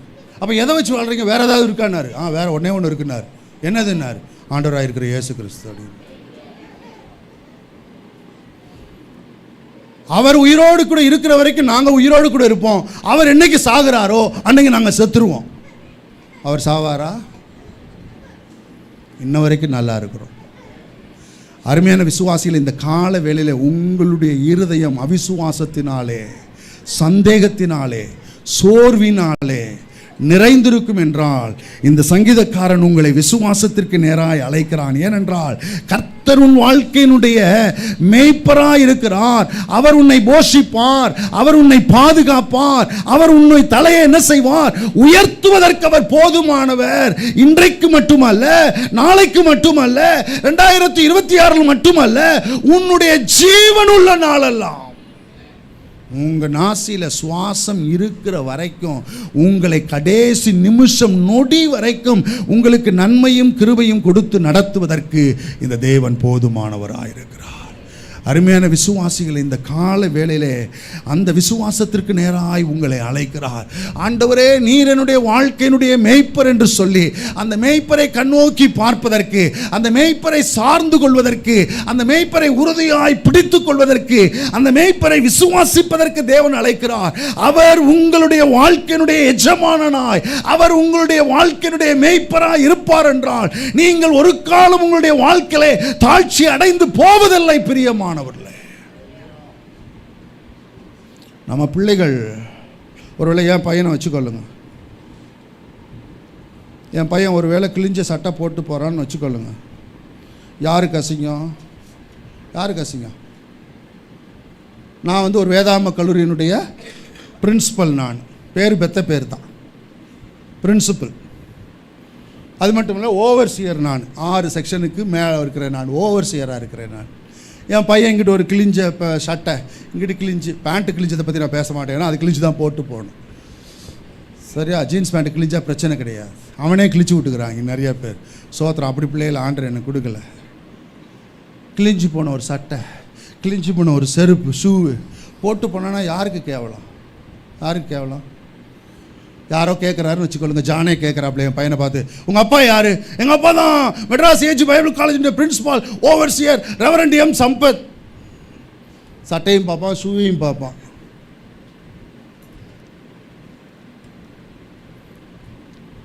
என் பிள்ளைகளுக்கு என்ன செய்ய வேண்டியது இருக்குது? என் அந்தஸ்துக்கு ஏற்ற மாதிரி என்ன செய்யணும்? அவங்களுக்கு ட்ரெஸ் போட்டு அனுப்பணும். அப்போ தான் அது எனக்கு கௌரவம். என் பிள்ளைக்கு நான் கௌரவம் அல்ல, என் பிள்ளைகளுக்கு என் தேவன் தான் கௌரவம். நானே உலக பிரகாரமான மனுஷனே இவ்வளோ யோசிப்பேன் என்றால், சர்வத்தையும் படைத்து அண்டசராசரத்தையும் ஆளுகை செய்கிற தேவன், அவர் என்னுடைய தகப்பன், நான் அவருடைய பிள்ளை, அவர் என்னுடைய வாழ்க்கையினுடைய மேய்ப்பராக இருப்பார் என்றால் நான் எப்படிப்பட்ட வாழ்க்கை வாழணும் என்று நினைப்பார். இந்த காலவெளியிலே அருமையான விசுவாசிகளே, உங்களுடைய இருதயத்தை விசுவாசத்தினாலே நிரப்பிக்கொள்ளுங்கள். உங்களுடைய வாழ்க்கையில் இருக்கக்கூடிய, இருதயத்தில் இருக்கக்கூடிய அவிசுவாசங்கள், சந்தேகங்கள், பயங்கள், கவலைகள் இதெல்லாம் எடுத்து போட்டுட்டு, ஆண்டவரே நீர் என்னுடைய வாழ்க்கையினுடைய மேய்ப்பர், ஆண்டவரே நீங்கள் என்னை போஷிப்பீங்க, நீங்கள் என்னை பாதுகாப்பீங்க, நீங்கள் என்னையும் என் பிள்ளைகளுடைய தலையை உயர்த்துவீங்க என்று சொல்லி அந்த விசுவாசத்திற்குள்ளாய் வருவீர்கள் என்றால் உங்களை கரம் பிடித்தின தேவன் உங்களுடைய கடைசி நொடி வரைக்கும் உங்களை நேர்த்தியாய் நடத்துவதற்கு அவர் போதுமான ஒரு தேவனாக இருக்கிறார். ஹல்லேலூயா. கண்களை மூடி கர்த்தரை நோக்கி பார்ப்போம். இந்த கால வேளையில் அருமையான விசுவாசியை ஆண்டவர் தெள்ள தெளிவாய் இங்கே இருக்கக்கூடிய ஒரு சில பேருக்கு இன்னும் தெளிவாய் பேசி கொண்டிருக்கிறார். நீங்கள் ஒருவேளை கலங்கி போயிருக்கலாம், நீங்கள் ஒருவேளை சோர்ந்து போய் வந்திருக்கலாம். ஏன் ஆண்டவரே என் வாழ்க்கையில் இப்படி இருக்குது? என்றைக்கு ஆண்டவரே என்னுடைய வாழ்க்கையில் நான் மேன்மையை பார்ப்பேன்? என்றைக்கு நான் நல்ல ஒரு விசாலமான இடத்துல நான் வந்திருப்பேன்? என்றைக்கு சமாதானமும் சந்தோஷம் என் குடும்பத்தை ஆளுகை செய்யும்? ஏன் ஆண்டவரே என்கிற அந்த வேதனையோடு அங்கலாய்ப்போடு கூட இருப்பீங்கன்னா, இந்த காலவேளையில் கர்த்தர் சொல்லுகிறார், உன் வாழ்க்கையினுடைய மேய்ப்பன் நான் அம்மா, மேய்ப்பன் நான். ஆடுகளுக்காக ஒரு ஜீவனை கொடுப்பதற்கு ஒரு தாவீது ஆயத்தமாக இருந்தான். அவன் சிங்கம் வருகிற பொழுது, கரடி வருகிற பொழுது தன்னுடைய ஜீவனை பொருட்படுத்தாமல் அந்த ஆடுகளை காப்பாற்றினான். ஆனால் அவன் அந்த ஆடுகளுக்காக மரிக்கல. நான் உனக்காக மரிச்சிருக்கிறேன், உனக்காக நான் ரத்தம் சிந்திருக்கிறேன், என் ஜீவனை உனக்காக கொடுத்திருக்கிறேன், என் ஜீவனை காட்டிலும் உன்னை நான் விலையேற பெற்றதை நான் பார்க்கிறேன். நான் அது உனக்காக, உன்னுடைய வாழ்க்கைக்காக நான் அக்கறையுள்ள ஒரு தேவனாய் இருக்கிறேன். உன்னை நான் போஷித்து நடத்துவேன். உனக்கு குறைவில்லாமல் உன்னை போஷிப்பேன். என்னுடைய நீதியின் பாதையில உன்னை நடத்துவேன். உன்னுடைய வாழ்க்கையில எதெல்லாம் தேவைகள் வருகிறதோ, எதெல்லாம் போராட்டங்கள் வருகிறதோ, எதெல்லாம் நெருக்கங்கள் வருகிறதோ, அதற்கு மத்தியில உன்னை நான் பாதுகாத்து, உன்னை போஷித்து, உன்னை பராமரித்து, உன்னை நேர்த்தியாய் நீதியின் பாதையிலே நடத்துகிற ஒரு தேவன். ஒருவேளை நீ பயப்படுகிற சூழ்நிலைகளுக்குள்ள போகலாம், இருளான சூழ்நிலைகளுக்குள்ள போகலாம், மரணம் வரக்கூடிய சூழ்நிலைகளுக்குள்ள கடந்து போகலாம். பயப்படாத, நான் உன்னோடு கூட இருக்கிறேன். நான் உன்னை விட்டு விலகுவதில்லை, உன்னை கைவிடுவதில்லை. உன்னை கரம் பிடிச்சு உன்னை நடத்துகிற ஒரு தேவன் நான். இந்த கால வேளையிலே ஆண்டவரே, என்ன கரம் பிடிச்சு என்ன நடத்தி கொண்டிருக்கிற தெய்வமே, என்ன போஷிக்கிற என் தெய்வமே, என்ன பாதுகாக்கிற தெய்வமே, என் தலையை உயர்த்துகிற ஒரு தெய்வமே, ஆண்டவரே உமக்கு நான் நன்றி செலுத்துகிறேன். அம்மா, ஒரு வருஷம் இல்ல, 2 வருஷம் இல்ல, உங்க ஜீவனுள்ள நாளெல்லாம் இந்த நன்மையும் இந்த கிருபையும் உங்களுடைய வாழ்க்கையில் உங்களை தொடரும் அம்மா. ஹல்லேலூயா. நான் வயசாயிட்டா என்ன ஆகிறது, நான் ரிட்டையர்ட் ஆயிட்டா என்ன ஆகிறது, அப்படி ஒரு சூழ்நிலை வந்துருச்சுன்னா என்ன ஆகிறது என்று கவலைப்படுவாய் என்றால், இந்த கால வேளையில சங்கீதக்காரன் சொல்லுகிறான், நான் ஜீவனுள்ள நாளெல்லாம் இந்த நன்மையும் கிருபையும் என்னை தொடரும். என் ஜீவனுள்ள நாளெல்லாம் இந்த நன்மையும் கிருபையும் தொடரும். தேவன் எதெல்லாம் எனக்கு செய்கிறாரோ அது என்னுடைய கடைசி மூச்சு வரைக்கும் தொடரும். என்னை கடைசி வரைக்கும் என்னை கரம் பிடித்து நடத்தி, என்னை பாதுகாத்து, என்னை போஷித்து, என்னை விடுவித்து, என் தலையை உயர்த்துகிற ஒரு தேவன் அவர். இந்த கால வேளையில விசுவாசத்திற்குள்ள வாங்க, விசுவாசத்திற்குள்ள வாங்க, அந்த தைரியத்துக்குள்ள வாங்க. ஆண்டவர் இந்த கால வேளையில உங்களை அழைக்கிறார். உன்னுடைய முறுமுறுப்பை விட்டு வெளியே வா, உன்னுடைய சோர்வை விட்டு வெளியே வா, உன்னுடைய பயத்தை விட்டு வெளியே வா, உன்னுடைய கலக்கத்தை விட்டு வெளியே வா, உன்னுடைய கண்ணீரை விட்டு வெளியே வா. நான் உன்னுடைய வாழ்க்கையுடைய மேய்ப்பராய் இருக்கிறேன். உன்னுடைய வாழ்க்கையுடைய எஜமானன் நான். உன்னை கைவிடுகிற தேவன் அல்ல, உன்னை மறக்கிற ஒரு தேவன் அல்ல, உன்னை நான் ஒரு கால் ஒதுக்கி தள்ளுகிற ஒரு தேவன் அல்ல, உன்னை நிராகரிக்கிற ஒரு தேவன் அல்ல, ஒரு காலம் உன்னை விட்டு விலகாத ஒரு தேவன், உன்னோடு கூட இருக்கிற ஒரு தேவன். அம்மா, இந்த கால வேளையில நல்ல 2 கரங்களை உயர்த்தி, ஆண்டவரே, கர்த்தரன் மேய்ப்பராய் இருக்கிறார். நான் தாழ்ச்சி அடையேன், நான் தாழ்ச்சி அடையேன், நான் தாழ்ச்சி அடையேன். நல்ல ஆண்டவர்ட்ட சொல்லுங்க, என்ன மன்னியுங்க ஆண்டவரே. நான் பயந்த நேரங்களை மன்னியுங்க, நான் சோர்ந்து போன நேரங்களை மன்னியுங்க, நான் கேள்வி கேட்ட நேரங்களை மன்னியுங்க, நான் அவிசுவாசத்த நேரங்களை மன்னியுங்க, நான் முறுமுறுத்த நேரங்களை மன்னியுங்க. ஆண்டவரே, இந்த கால வேளையில கர்த்தரின் மேய்ப்பராய் இருக்கிறார். நான் தாழ்ச்சி அடையேன், நான் தாழ்ச்சி அடையேன், நான் குறைவுபட்டு போகிறதில்லை. அவர் என்னை போஷிப்பார், அவர் என்னை நீதியின் பாதையில் நடத்துவார். அவரே என்னுடைய ப்ரொவைடர், அவரே என்னுடைய ப்ரொவைடர், அவரே என் தேவைகளை சந்திக்கிறவர். அவர் நேர்த்தியாய் செய்வார், அதை நேர்த்தியாய் செய்வார். எனக்கு ஒரு குறைவில்லை என்று சொல்லி அந்த ஆண்டவரை பார்த்து விசுவாசத்தோட சொல்லுங்க. உங்க விசுவாசத்தை இந்த கால வேளையில ஆண்டவர் உயிர்ப்பிப்பாராக, உயிர்ப்பிப்பாராக. உங்களை விட்டு அந்த விசுவாசம் வெளியேறட்டும், உங்களை விட்டு அந்த சோர்வு வெளியேறட்டும், உங்களை விட்டு அந்த பயம் வெளியேறட்டும், அந்த சந்தேகம் உங்களை விட்டு வெளியேறட்டும். இந்த கால வேளையில ஆண்டவரே, என்னை ஆண்டவரே அசைக்க முடியாத ஒரு விசுவாசத்திற்கு நேராய் என்னை கொண்டு வந்து சேருங்க ஆண்டவரே. ஹல்லேலூயா, ஹல்லேலூயா. அப்பா, என்ன ஒப்பு கொடுக்கிறேன் ஆண்டவரே, என்ன ஒப்பு கொடுக்கிறேன் அப்பா, என்ன ஒப்பு கொடுக்கிறேன் ஆண்டவரே, என்ன ஒப்பு கொடுக்கிறேன் அப்பா. கர்த்தர், நீங்க என்னுடைய வாழ்க்கையுடைய மேய்ப்பராய் இருக்கிறீங்க அப்பா, மேய்ப்பராய் இருக்கிறீங்க ஆண்டவரே. நான் சூழ்நிலையை பார்க்கலப்பா ஆண்டவரே, என்னுடைய பிரச்சனைகளை நான் பார்க்கலப்பா, என்னுடைய குறைவை நான் பார்க்கலப்பா, என்னுடைய பலவீனங்களை நான் பார்க்கலப்பா, என் போராட்டங்களை நான் பார்க்கலப்பா. இந்த கால வேளையில என்னுடைய கண்கள் உம்மை நோக்கி பார்க்கிறது, உம்மை மட்டுமே பார்க்கிறது ஆண்டவரே. நீரன் மேய்ப்பராய் இருக்கிறதுனாலே நான் தாழ்ச்சி அடைகிறதில்லை அப்பா, நான் தாழ்ச்சி அடைகிறதில்லை. உங்க வாழ்க்கையில எந்த சூழ்நிலையில் இருந்தாலும் உங்களை பாதுகாக்க ஒரு தேவன் ஒருவர் உங்களோட இருக்கிறார். 24 மணி நேரங்களும் நீங்க தூங்கினாலும் அவரும் உறங்காத ஒரு தேவன். இதோ இஸ்ரவேலை காக்கிற தேவன், உறங்குவதும் இல்லை தூங்குவதும் இல்லை என்று சொல்லி உறங்காமல் தூங்காமல் விழித்திருந்து உங்களை பாதுகாக்கிற ஒரு தேவன், உங்களை போஷிக்கிற ஒரு தேவன், உங்கள் தலையை உயர்த்துகிற ஒரு தேவன். அம்மா, இந்த கால வேளையில உங்க பிள்ளைக்காக நீங்க கவலைப்பட்டு கலங்கி இருப்பீங்கன்னா, இந்த கால வேளையில உங்க பிள்ளையினுடைய வாழ்க்கையை அவருடைய கரத்துல ஒப்பு கொடுங்க. உங்க பிள்ளையினுடைய வாழ்க்கை அவருடைய கரத்துல கொடுங்க. உங்களுடைய பிள்ளைகளை உங்களுடைய எதிர்காலம் அவருடைய கரத்துல இருக்கிறது, அவருடைய கரத்துல கொடுங்க. என் பிள்ளைக்கு என் தேவனாய கர்த்தர் மேய்ப்பராய் இருப்பாராக, என் பிள்ளையை நடத்துவாராக, என் பிள்ளையை போஷிப்பாராக. ஒருவேளை அவன் துன்மார்க்கமான வழியில நடந்து கொண்டிருக்கலாம், என்னை நடத்துகிற என் தெய்வமே, அவனை நீதியின் பாதையில நடத்துங்க ஆண்டவரே. என் பிள்ளையை நீதியின் பாதையில நடத்துங்க ஆண்டவரே. என் பிள்ளைக்கு ஆண்டவரே நீர் மேய்ப்பனா இருந்து அவனை நீதியின் பாதையில நடத்துங்க என்று சொல்லி உங்க பிள்ளைக்காக அவரிடத்துல ஜெபம் பண்ணுங்க. அவர் அவர்களை ஆட்கொள்ளுவார். அவர் அவர்களுடைய திசையை திருப்புவார். அவர் அவருடைய கரங்களை பிடிப்பார். அவர்களை நீதியின் பாதையில நடத்துவார். மரண இருளின் பள்ளத்தாக்களை பாதுகாப்பார். அவர்களுக்கு முன்பதாக ஒரு பந்தியை ஆயத்தம் பண்ணி அவர்களை எண்ணெயினாலே அபிஷேகம் பண்ணுவார். அவர்களுடைய பாத்திரம் நிரம்பி வழியும். அம்மா, நிரம்பி வழியும், நிரம்பி வழியும், நிரம்பி வழியும், நிரம்பி வழியும். ஹல்லேலூயா.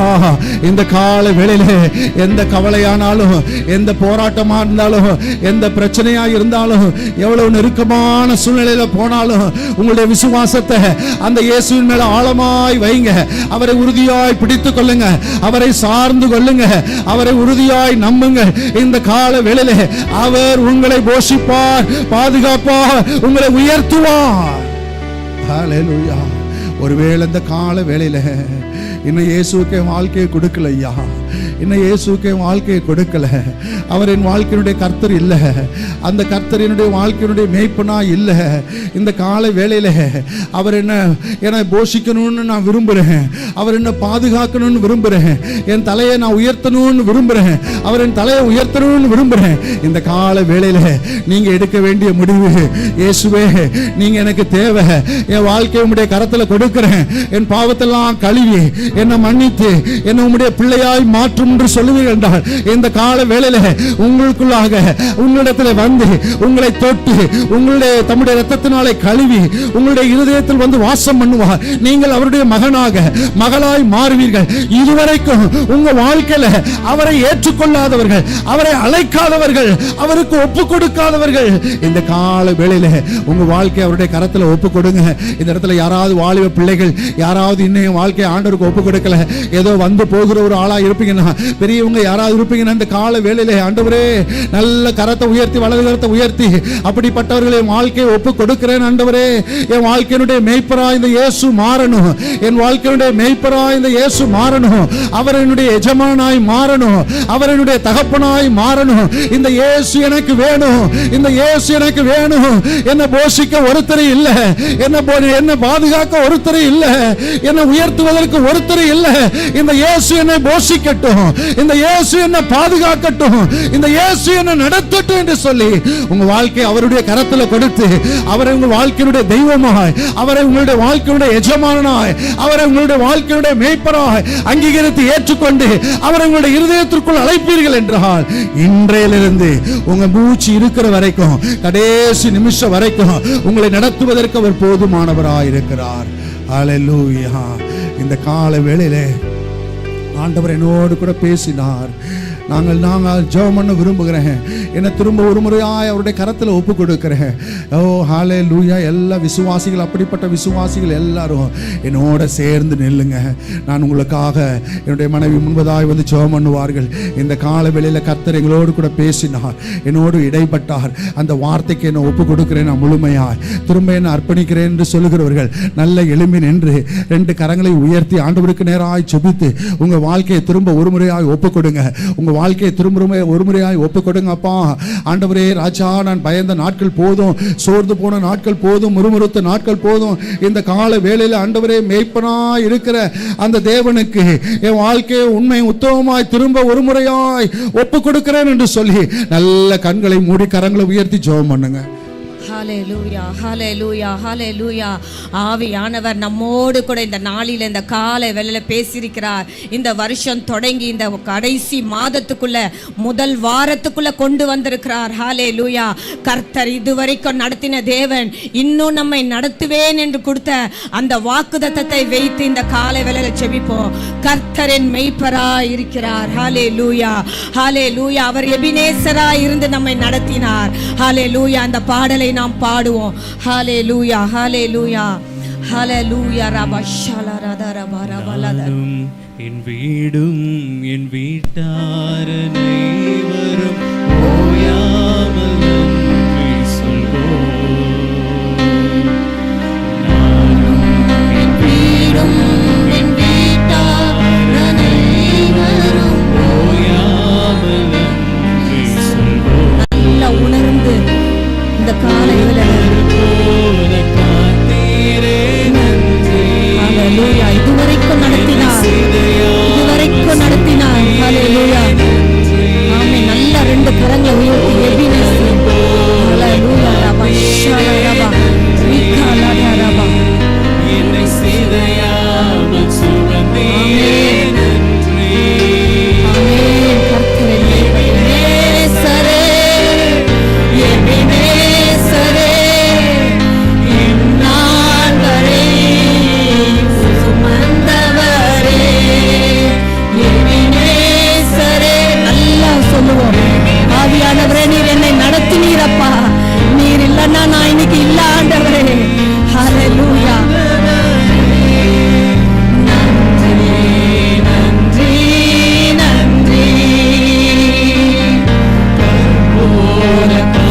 ஹalleluya ஹalleluya ஹalleluya.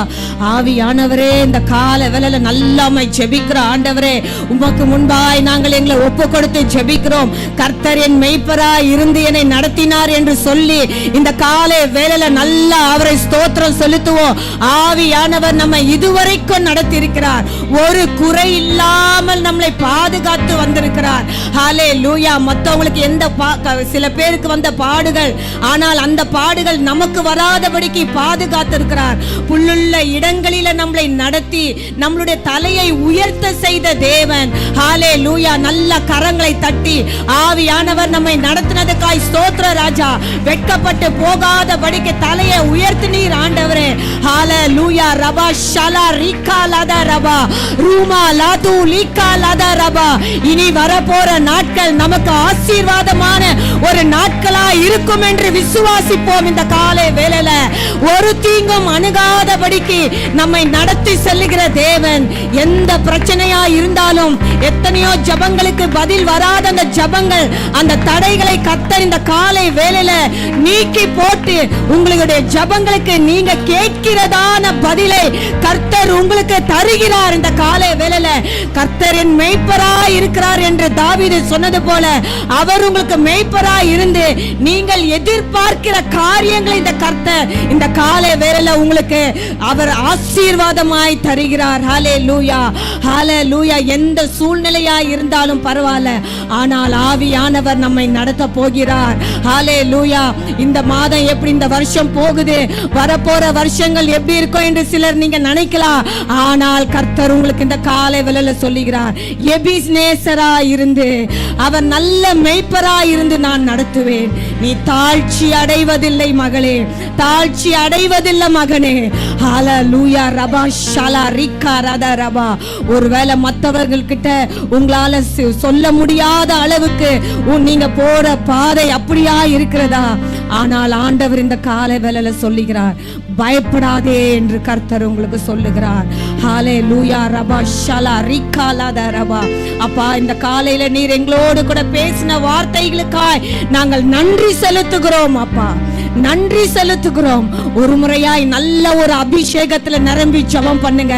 கர்த்தர் இந்த காலையில ஒரு புதிய அபிஷேகத்தால உங்களுக்குள்ள நல்ல ஒரு தைரியத்தை கர்த்தர் கட்டளையிடுகிறார்.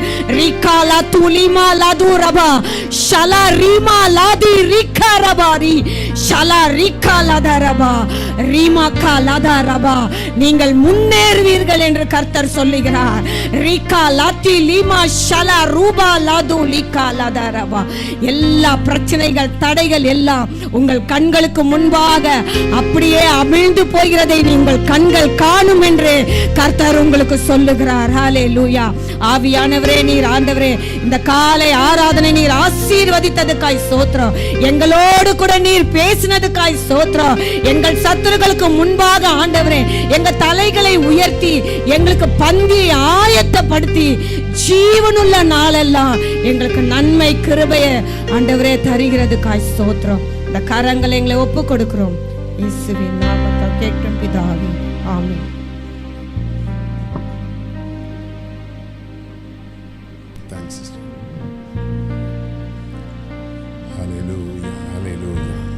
எத்தனை பேர் இந்த வார்த்தைகளை விசுவாசிக்கிறீங்க? ஆமென். நீ விசுவாசித்தால் தேவனுடைய மகிமையை காண்பாய். ஆண்டவர் இன்னைக்கு அநேகரோட ஆண்டவர் பேசியிருக்கிறார். எனக்கு தெரியும், அநேக சோர்ந்து போய் வந்த கர்த்தருடைய பிள்ளைகளோடு கூட ஆண்டவர் முகமுகமாய் பேசியிருக்கிறார். ஏதோ ஆசீர்வாதமான வார்த்தைகளை சொல்லியிருக்காங்கன்னு நினைக்காதீங்க. கர்த்தர் இன்னைக்கு யாருக்கு என்ன பேசணும்னு ஆண்டவர் தீர்மானித்தாரோ அந்த வார்த்தையை ஆண்டவர் கொண்டு வந்திருக்கிறார். அல்லேலூயா. அதனால் அந்த வார்த்தையை பிடித்து கொள்ளுங்க. வார்த்தையிலிருந்து வலது பக்கம் இடது பக்கம் சாயாதீங்க. சூழ்நிலைகளை பார்க்காதீங்க. சூழ்நிலைகளை பார்க்கிலும் கர்த்தருடைய வார்த்தை மேலானது. ஆமென். அந்த வார்த்தையினால தான் கர்த்தர் நம்மை ஜெயம் கொள்ள வைக்கிறார். விசுவாசம், உங்களுடைய விசுவாசம் தான் உலகத்தை ஜெயிக்கிற ஜெயம். உலகம் உங்களை கீழே தள்ள முயற்சிக்கும், ஆனால் அவருடைய வார்த்தையை விசுவாசிக்கிற அந்த விசுவாசம் இந்த உலகத்தை ஜெயிக்க வைக்கும். ஆமென்.